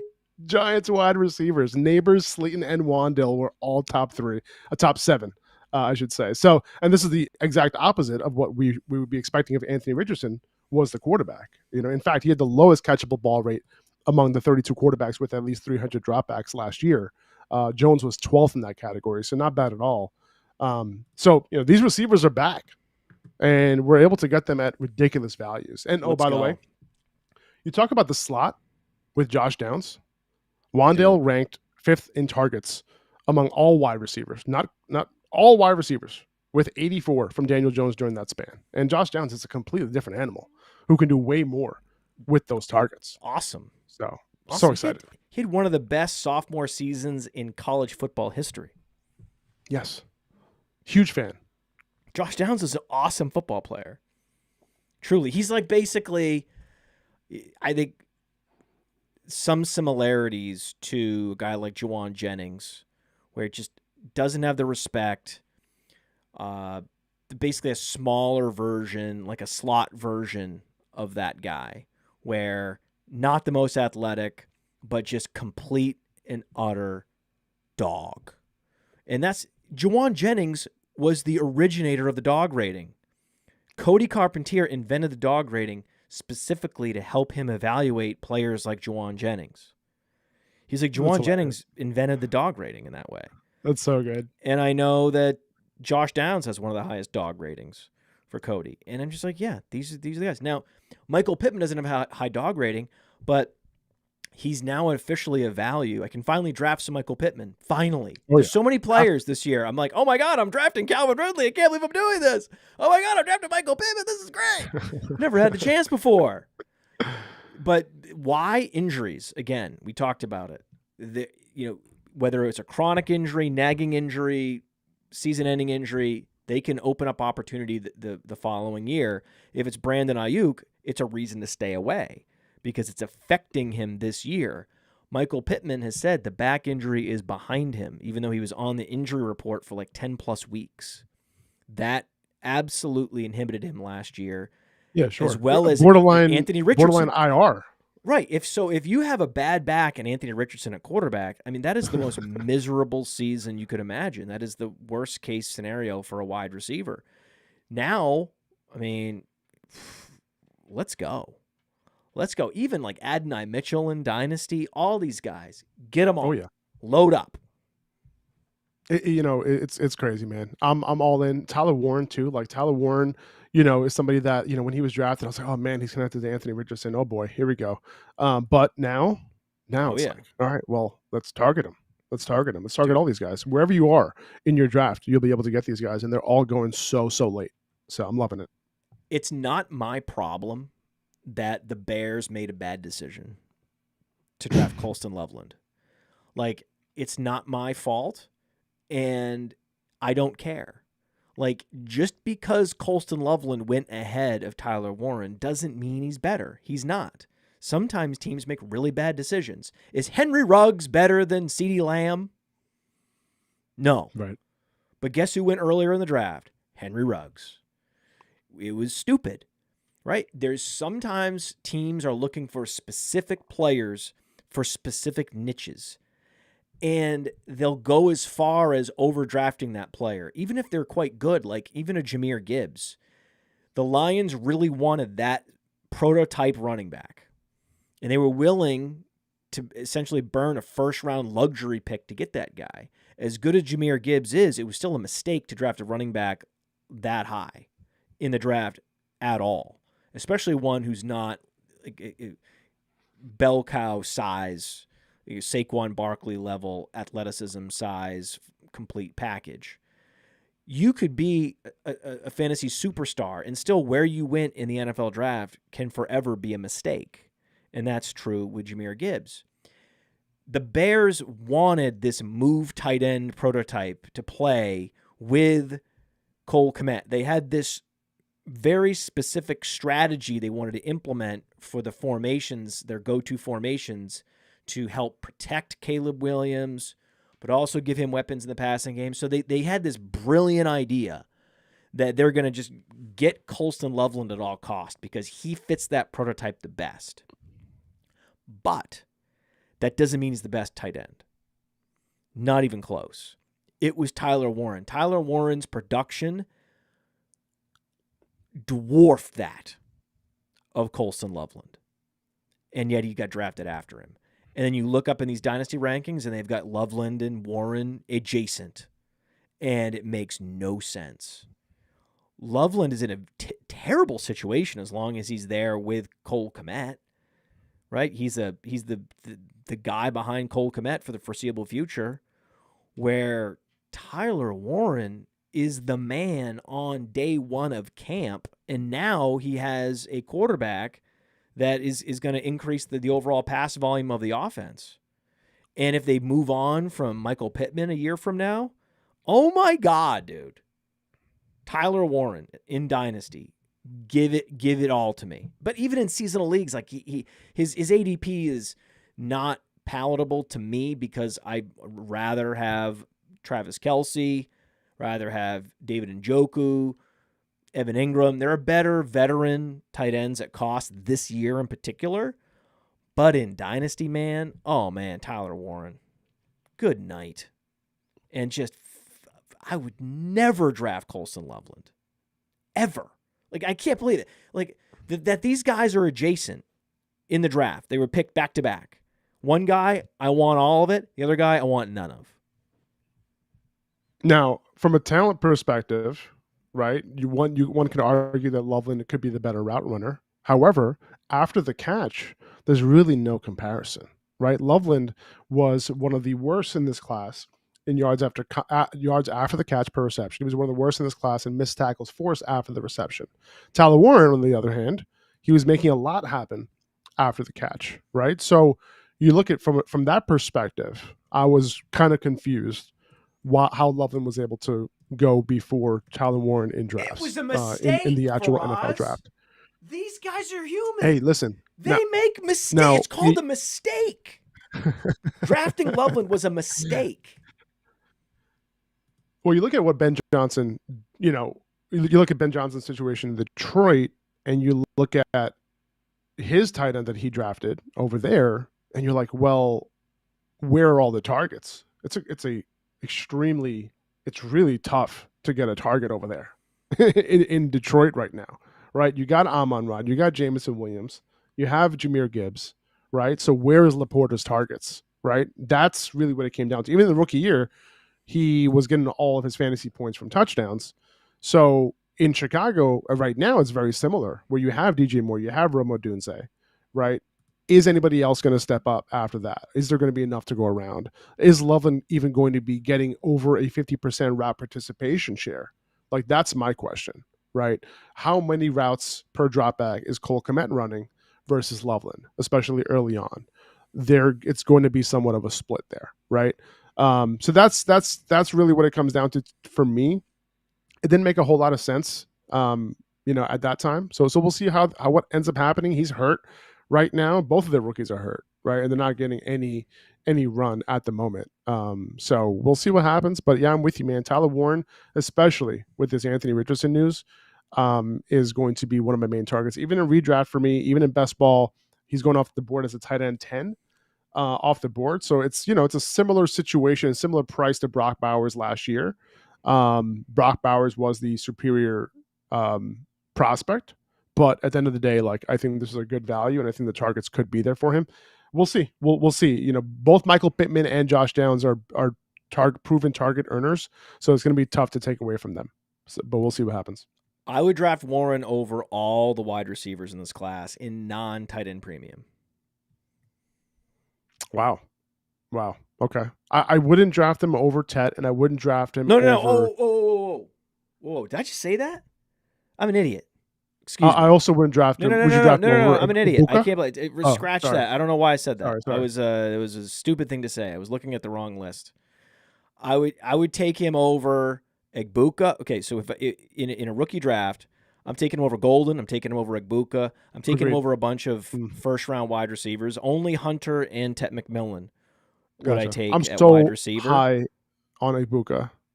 Yeah, I'm going Warren over Egbuka. I think that's where we differ. Like, for me, unless it's Tet or Hunter, I'm going Warren.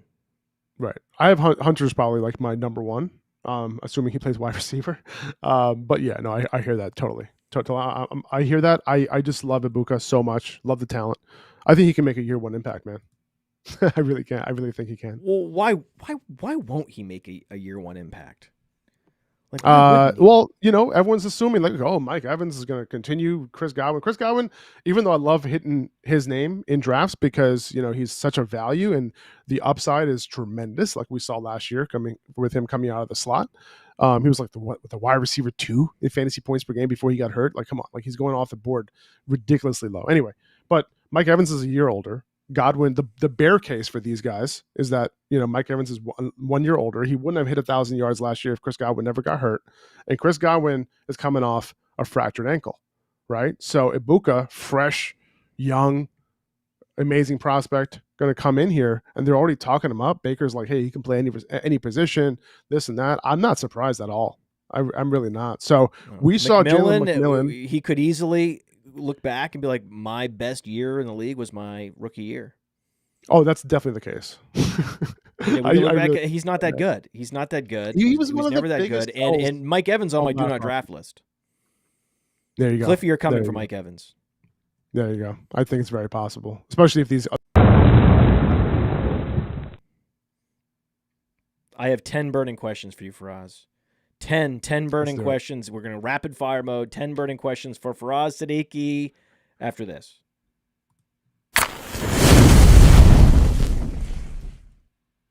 Hey, why do we partner with the FFPC? Because they have the widest variety of fantasy football formats, and it's the easiest place to find all types of fantasy football contests in the world. What if you want to play for high stakes? Well, they have a $6 million prize pool with their Fantasy Players Championship. They also have way too early best ball leagues that start in February and Dynasty leagues. They have the closest thing to a liquid market for orphans that there is in all of Dynasty. And the FFPC has sponsored us for half a decade because we are actually delivering information that can help fantasy gamers, and they're generating so much interest and bringing in so many new users, casual users even. The FFPC creates a unique experience where you can both compete against the best and make money. Use promo code UNDERWORLD to get $25 off your first team. $25 off your first team at the FFPC with promo code UNDERWORLD. Go get it! 10 burning questions. Rapid fire mode. Just get ready. Get ready to just give it to me. Let's go. Henry Ruggs is eligible for parole. We talked about Henry Ruggs earlier. Henry Ruggs is coming up a lot in this show. Will he play in the NFL again? No. Why would a team want that PR nightmare for a player who's been out of the game so long? No. Don't see it. Le'Veon Bell take a year off and live in Miami? Le'Veon Bell was a producer, dude. Yeah, and he was producing music, and he couldn't even basically be at all useful to an NFL team after taking 1 year off. 1 year off for Le'Veon Bell, and it was done. He was cooked. Right. There you go. So you take 5 years off from NFL. there are reps that your body takes. It's getting used to the collisions. It's getting the strength, and of a lot of those smaller muscle groups. Just the way your body has to move. It's years of training to get to that, to get your body to that place where you can move fluidly. You can take those kinds of collisions, and you can bounce right back up.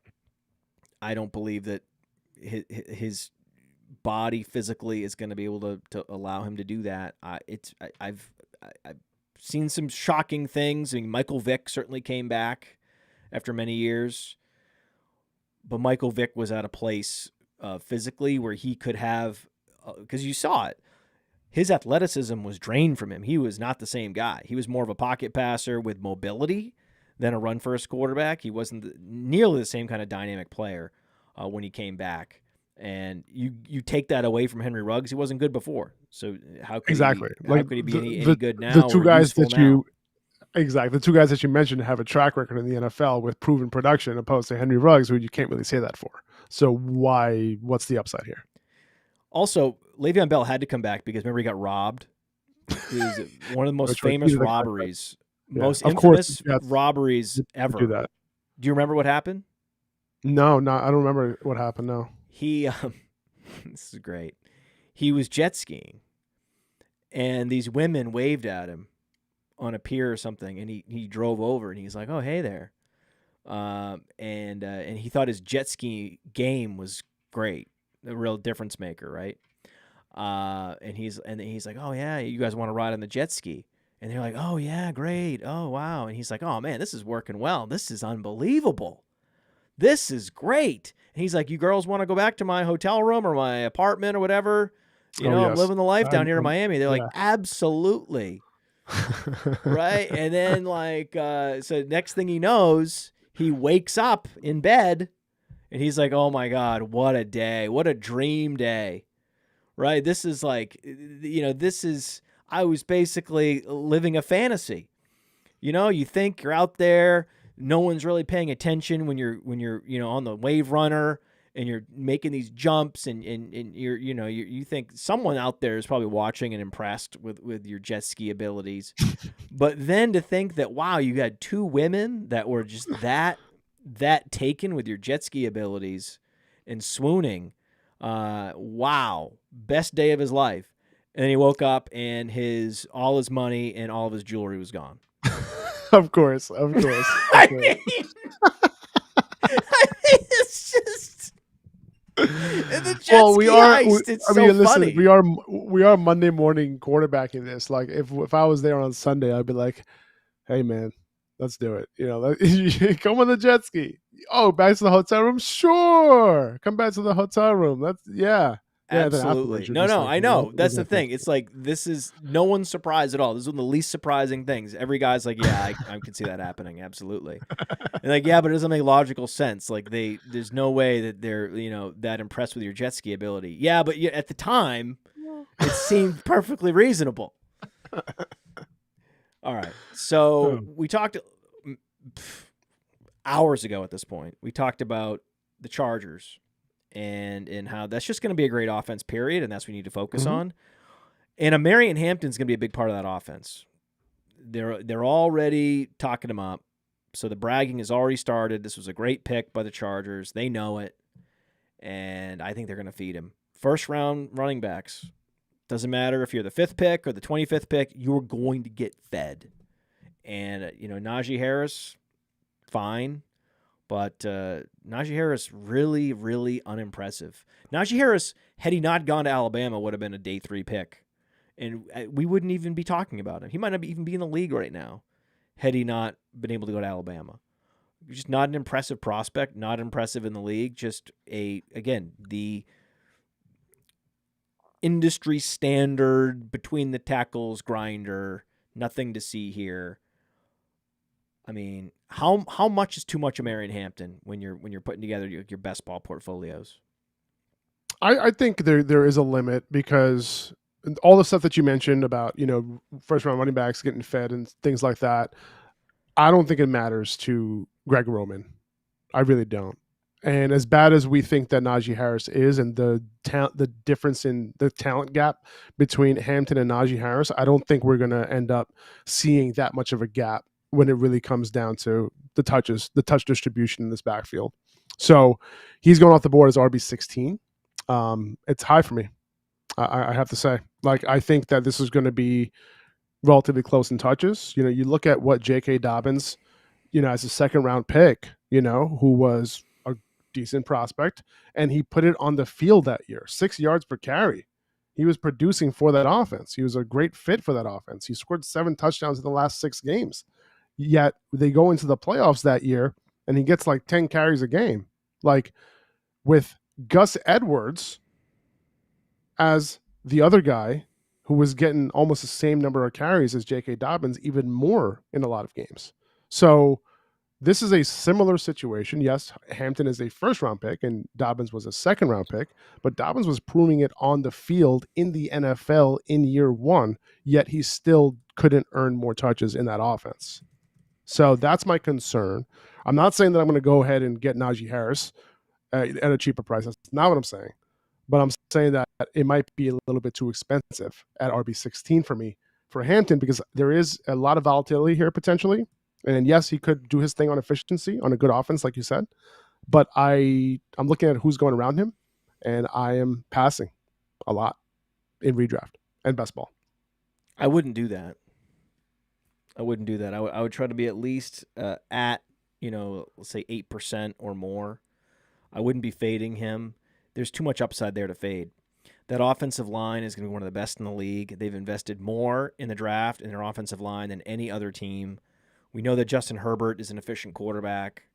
They're going to be blowing teams out or involved in shootouts week in, week out. And this guy is a super dynamic playmaker, and they just don't have a lot of weapons. We talked about it. After Ladd McConkey, what is it? I mean, Quentin Johnston? Quentin Johnston. Trey Harris is going to take time, right? Trey Harris Sure. is a rookie receiver. I think he's a year away. But Hampton is the now. And Hampton's just going to be undeniable. I think there's a big gap between Hampton and a big dynamism gap between Hampton and Najee Harris, and the upside for a guy like this is just it's major. It's major. So I think that something similar where Kenneth Walker, he has the role established. Hampton doesn't have the role established, but the situation, the team he's on, has just a lot more upside. So I think the ceiling for Hampton is a little bit higher than Walker. Walker is a little bit more of a sure thing, but there is risks with Walker. And these are guys are going similar ADP.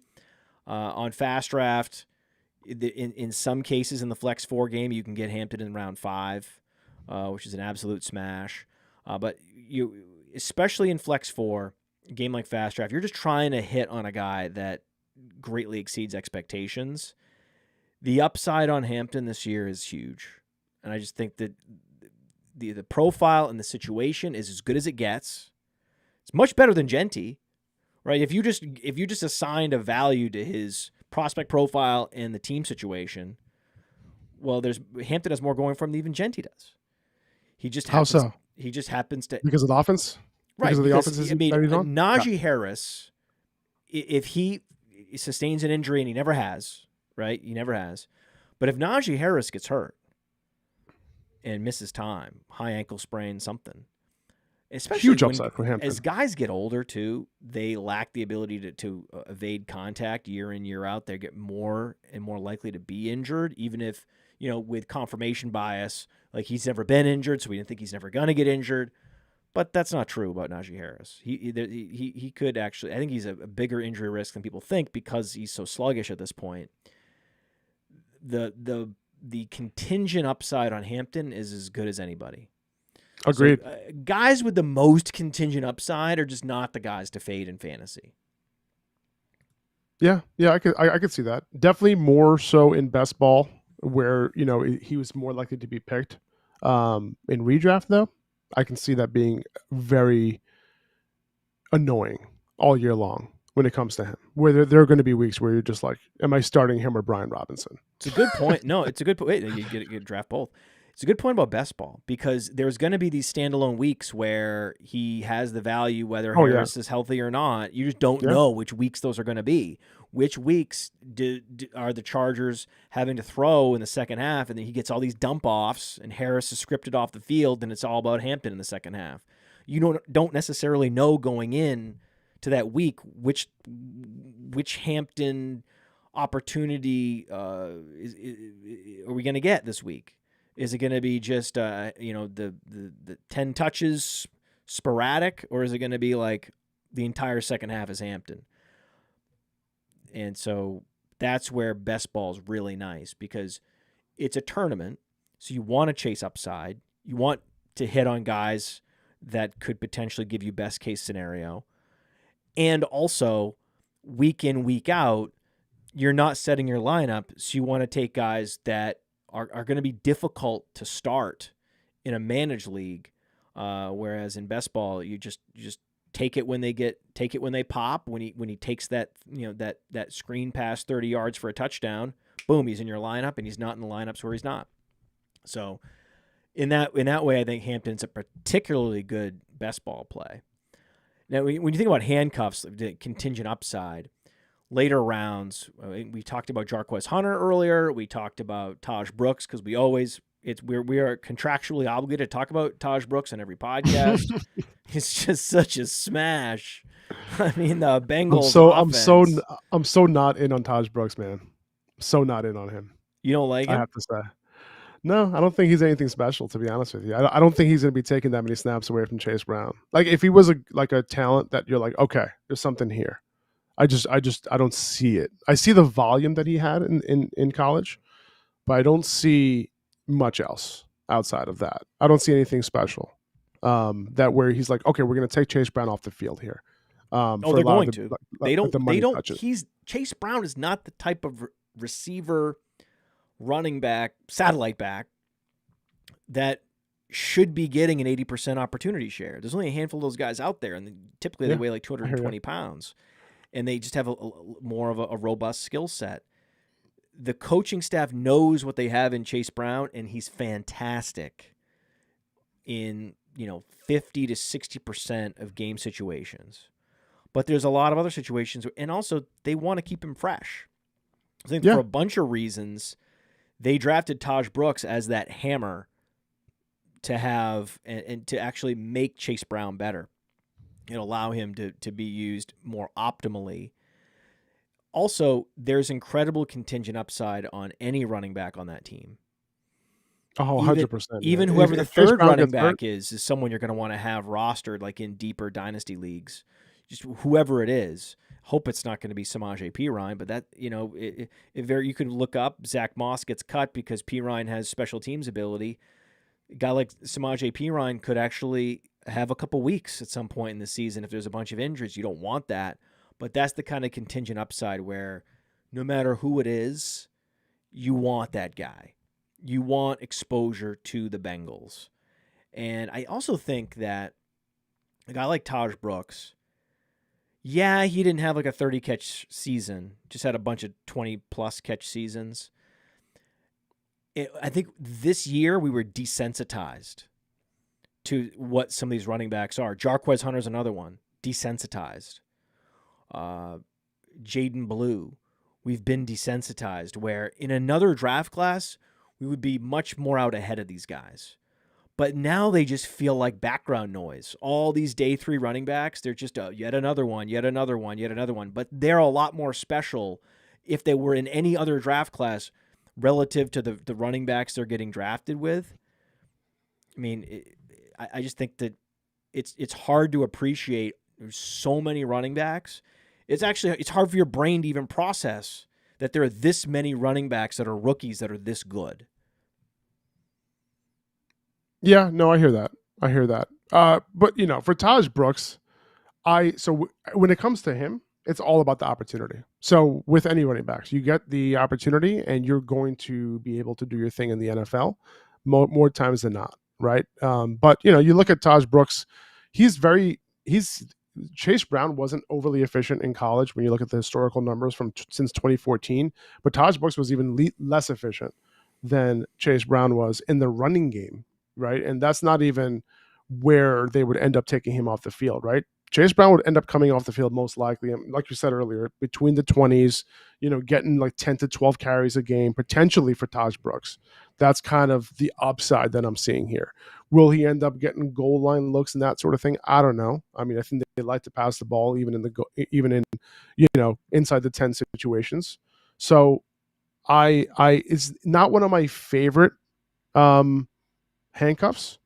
I do have a few favorites, but who are your favorites? Again, I have a few. So obviously he's going very late. So he's somebody that you might not have to draft. Okay, so if we're talking best ball, he's obviously somebody there who could get a lot of opportunity if Chase Brown were to get hurt.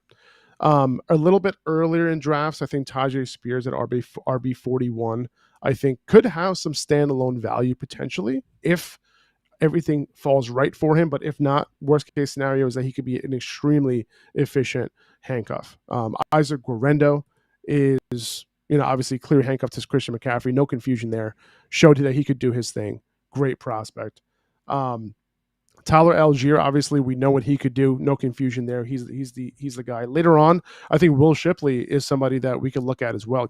Kenny Gainwell is out, right? He has no competition behind Saquon. Great offense. So he's somebody to take a look at as well. I don't think. Okay, well, let's just hold on. Let's stop. Yeah, sure. Stop right here. So, Tyjae Spears, fantastic handcuff. This guy he is a dynamic playmaker. He's super slick in the passing game, and he can also, I think he has the requisite size, barely, just over 200 pounds. We've seen this with James Cook and Kyron Williams. Tony Pollard gets hurt, and it's a new offense now.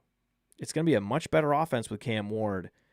And so I think that makes Tyjae Spears highly underrated because this offense,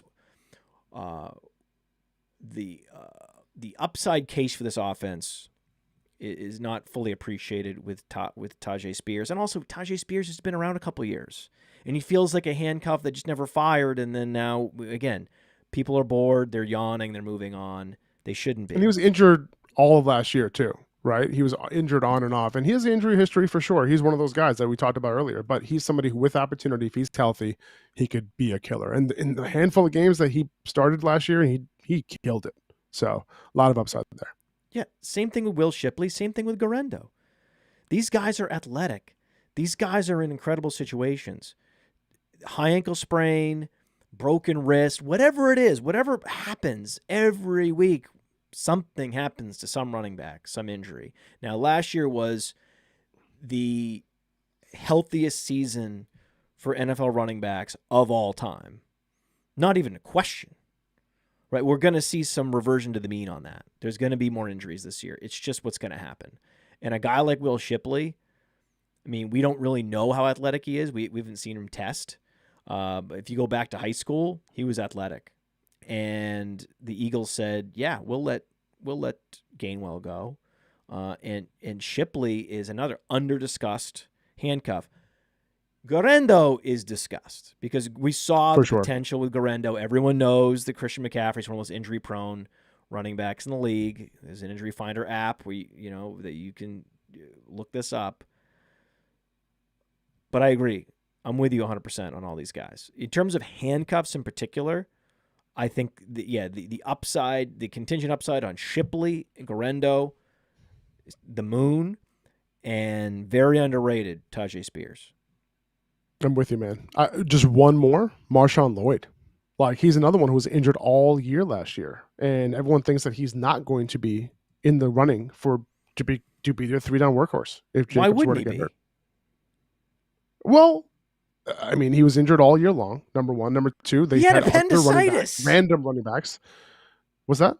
He had appendicitis. He wasn't even an injury. Exactly, dude. Marshawn Lloyd is somebody that, RB 61 off the board. He's going so late, but he is literally the 1-for-1 replacement for Josh Jacobs if he were to go down. Come on. And he's good in the pass game too. Come on. This is the thing. The guy comes back from a devastating ankle sprain only to find out that his appendix is about to explode. Give him a break. I mean, this is another one of those situations where, again, I did a video, and Marshawn Lloyd was one of the 10 guys that I talked about. It's like, there are players that are underappreciated because they just didn't get the playing time last year because of injury. And he is size, athleticism. I mean, again, Shipley barely played, underappreciated. Garendo, size and speed. Marshawn Lloyd, size and speed. Just bet on that. All the guys.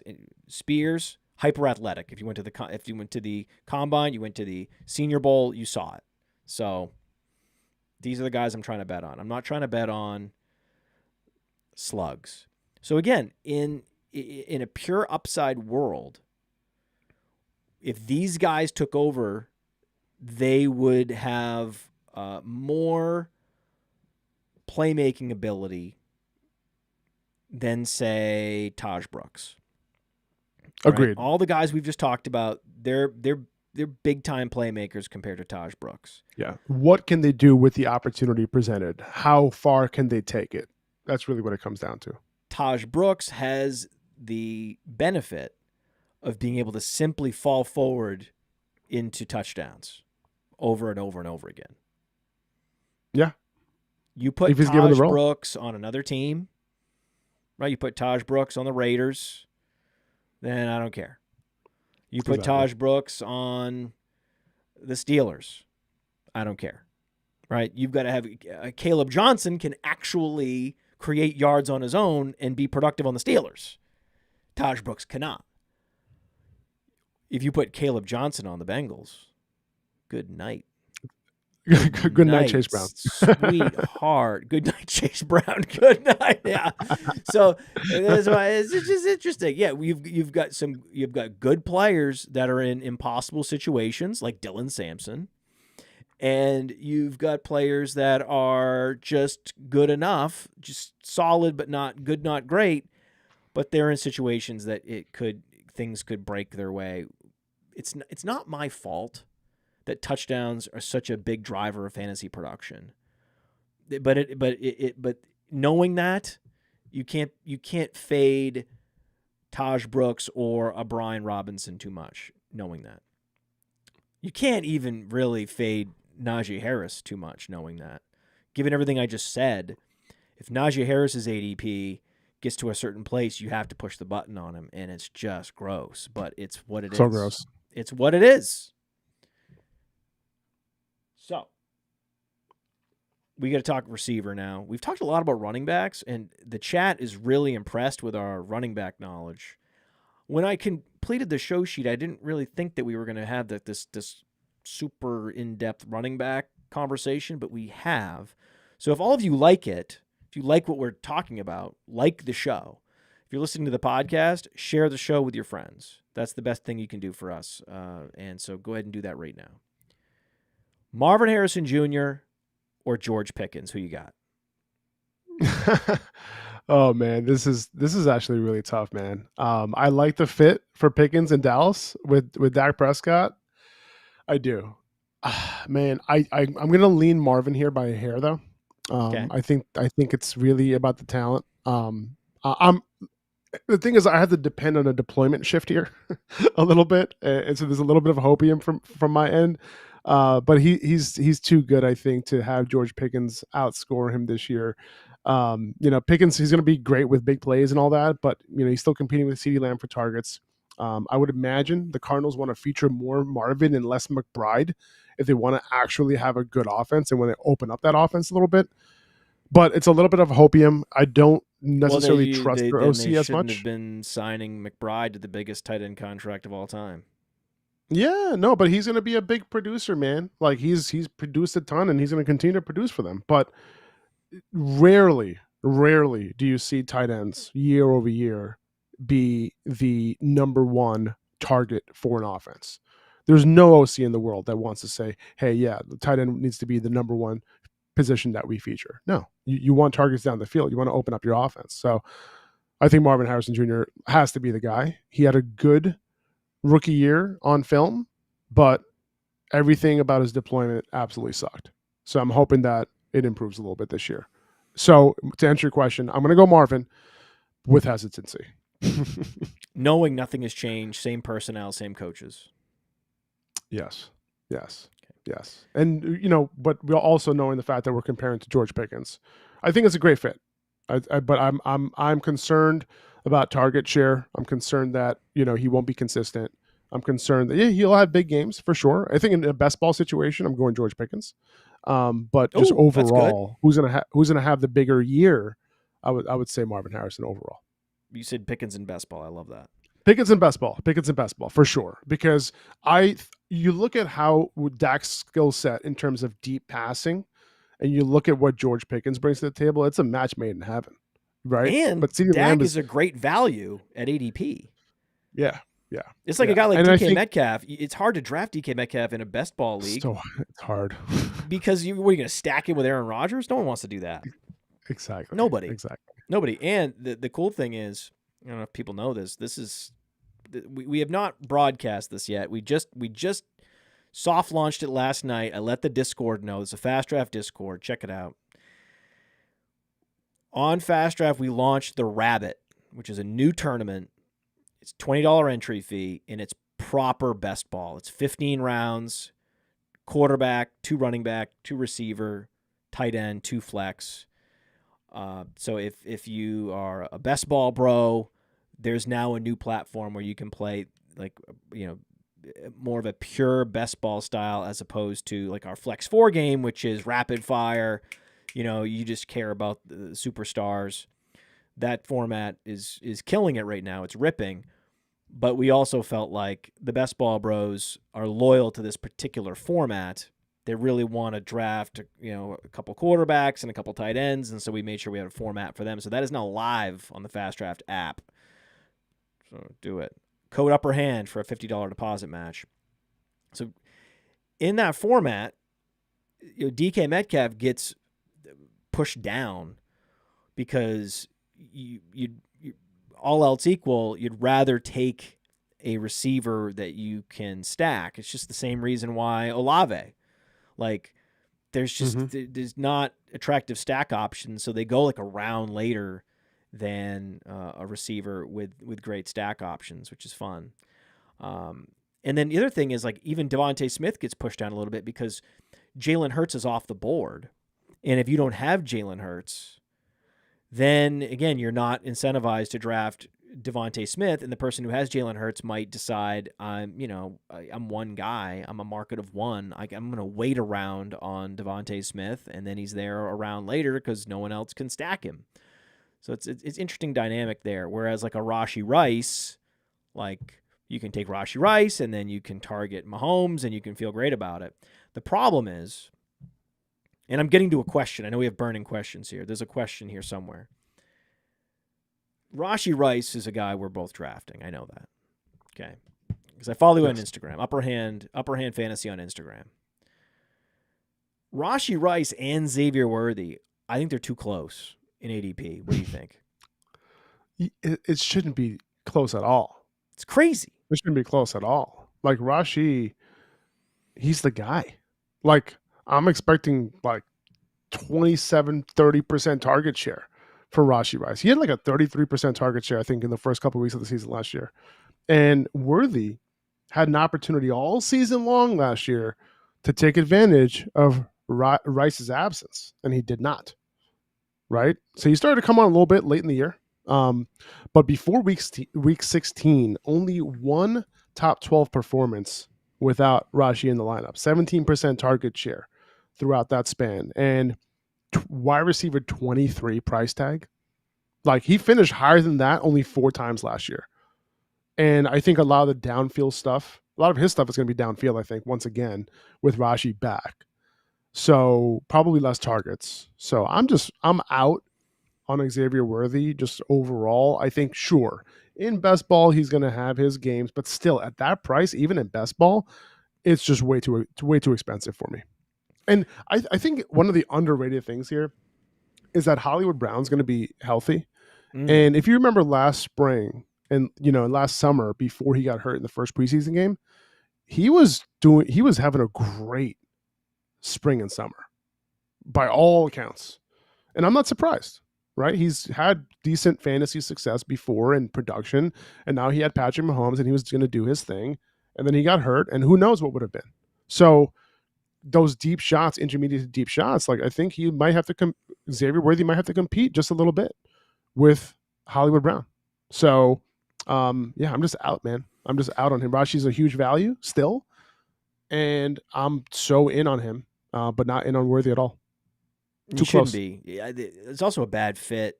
The offensive line is one of their weaknesses, and you saw in the Super Bowl, but also other times in the season, Mahomes struggles to get time to throw downfield. And if you're going to be a deep threat, you need great tackle play. And that's the reason why not to draft Tyreek Hill. Like if the offensive line collapses, there's less time to push that ball down the field. And so if that's what you rely on, big plays down the field, well, you want to be in a situation like Jameson Williams. I don't like Jameson Williams. I'm not drafting Jameson Williams, but Jameson Williams is at least in a great situation to be paired with a quarterback who's getting a lot of time to throw. And then you can get that separation down the field. Whereas Worthy, it's the one weakness of that Kansas City has to work around is their offensive line. And so that, again, there's various problems that Worthy has, structural problems where the offensive line becomes a problem for Worthy. The offensive philosophy that they want to try to slow these games down, to try to protect Mahomes. These are all things that they're gonna hurt Worthy more than anyone else. Who will be Drake May's number one receiver this year? I think it's going to be Stephon Diggs. I think Diggs is, he's coming off the ACL, but, clean ACL tear, already back, in practice. He has Cardi B on his side, this season. So, oh, yeah, I would view that as a positive, Did he? But, so wait, what happened? Who met who first? Did Diggs meet Cardi B first, or did CJ Stroud meet Young Miami first? That's a great question. I would assume did they get together? Were they, because they're celebrities? Did they meet on like a Gulfstream jet? Did they all meet? I feel like Diggs has probably been aware of that situation for a long time.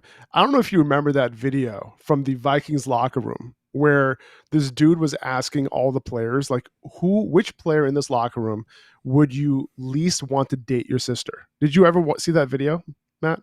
No, but I'm going to go. Oh my God. It is a absolute classic. As soon as you get off this, please go watch it. But literally everybody's answer, Adam Thielen, Dalvin Cook, everyone in the locker room literally had one answer: Stephon Diggs.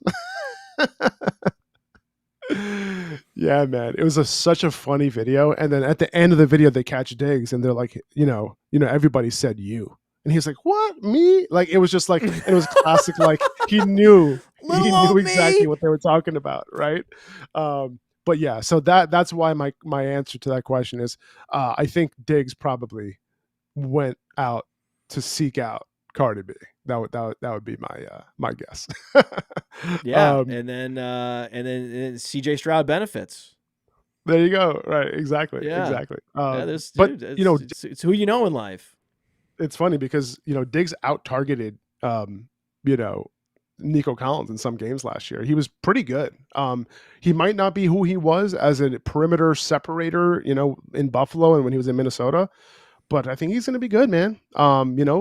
Kyle Williams is his main competition. Demario Douglas, might get peppered a little bit because Josh McDaniels vibes out of the slot or whatever. But I think Diggs is going to be the clear number one target here. I really do. And because this offense was literally non-functional over the last couple seasons with these random offensive coordinators, I think it's going to be completely night and day. The Patriots are favored in, I think it's 11 games or 13 games this season or something crazy like that. What? Yeah, man. So believe it or not, Vegas is in on the Patriots and this potential turnaround here. And you look at who their head coach is too. Right. There's a lot there. So let's see. 13. Is it 13 games or is it? Yeah, something like that. But anyway, the point is that I think this is going to be a little bit of a turnaround here. And I'm in on Diggs. This is very similar to the Colts situation where you have a lot of depressed ADPs for these pass catchers. And I would take advantage. I think they'll have a functional offense. And I'm targeting all of these guys. More so Diggs a lot because he's going off the board as like the wide receiver, like 50 or something crazy like that. Crazy. And then Kyle Williams here and there, taking my shots on him because I'm a fan of him, like as a prospect. And he was taken a lot earlier than I thought he was just gonna go in the NFL draft. I thought he was gonna be day 3 guy. Ended up going on day 2. I was like, oh my God, that's what I'm talking about. So yeah, so I'm in. Is Demario Douglas gonna be like that? That guy who gets peppered out of the slot? I don't know. He's not white, so I'm not sure. But at the end of the day, like Josh McDaniels does, like to target his slot wide receivers. Apparently he's doing well, in OTAs and minicamp and all that. But I don't know if it's going to translate into a whole lot of production. Maybe it could end up being a little bit of a PPR scam, top 36 guy, but that's probably his ceiling. I've been a fan of him for a while, but I think he has a little bit of competition now. So we were doing this Rabbit best ball tournament on Fast Draft during the testing phase, and I was taking it very seriously, like being like, and everyone's like, this doesn't count. We're just testing. We're trying to break the app to make sure that it's ready for prime time. The Podfather's trying to like draft the best team. You're missing the point, right. Dude. And I'm like, listen, man, I'm out here. I'm competing. Yeah. And I was talking to Evan Ringler, our head of analytics, and I was like, what do you think of my quarterbacks? What do you think of what I did? Because I went front door stack and back door stack. Okay. I went like Jefferson, Aaron Jones, J.J. McCarthy. And then I went Drake May, Hunter Henry. Right. And he's like, bro, McCarthy and Drake May, 2 best quarterback values right there. Exactly. You can't hate on that. You agree with that? I absolutely. So, like, I think J.J. McCarthy is a great value. I would say, like, the guys who I think are probably the best quarterback values overall are probably Drake May, number 1, and Justin Fields. Maybe Justin Fields might be number 1 for me. Oh, but Justin those Fields, 2 guys. That's right. I did another test. I did get. Yeah. I got sniped. Again, someone had like 3 quarterbacks, and I had drafted Garrett Wilson. And again, these are just terribly banal stories because these are like fake test drafts that I did that I'm retelling like stories. This is so uninteresting. But someone took Justin Fields just to spite me in a test draft just because they knew I wanted him because I had Wilson, and I was enraged. Again, didn't count. Fake test scenario, I was still angry that I couldn't get Justin Fields in that draft.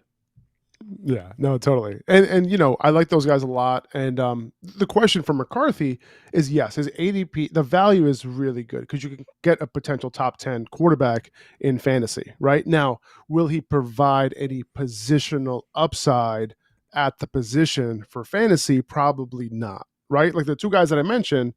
Like, do you want something closer to what Jaden Daniels did last year at his price, or Sam Darnold at his price last year? Right? Like, I still prefer Jaden Daniels because you got him at a decent price, even though it wasn't like rock bottom, but he helped you win leagues, right? Even though Darnold was way cheaper and basically free.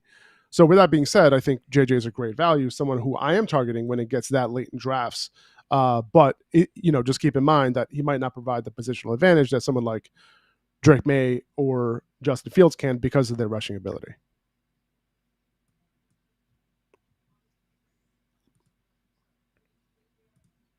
You know what just happened to me? What happened? Did you just go look at your best ball team from yesterday?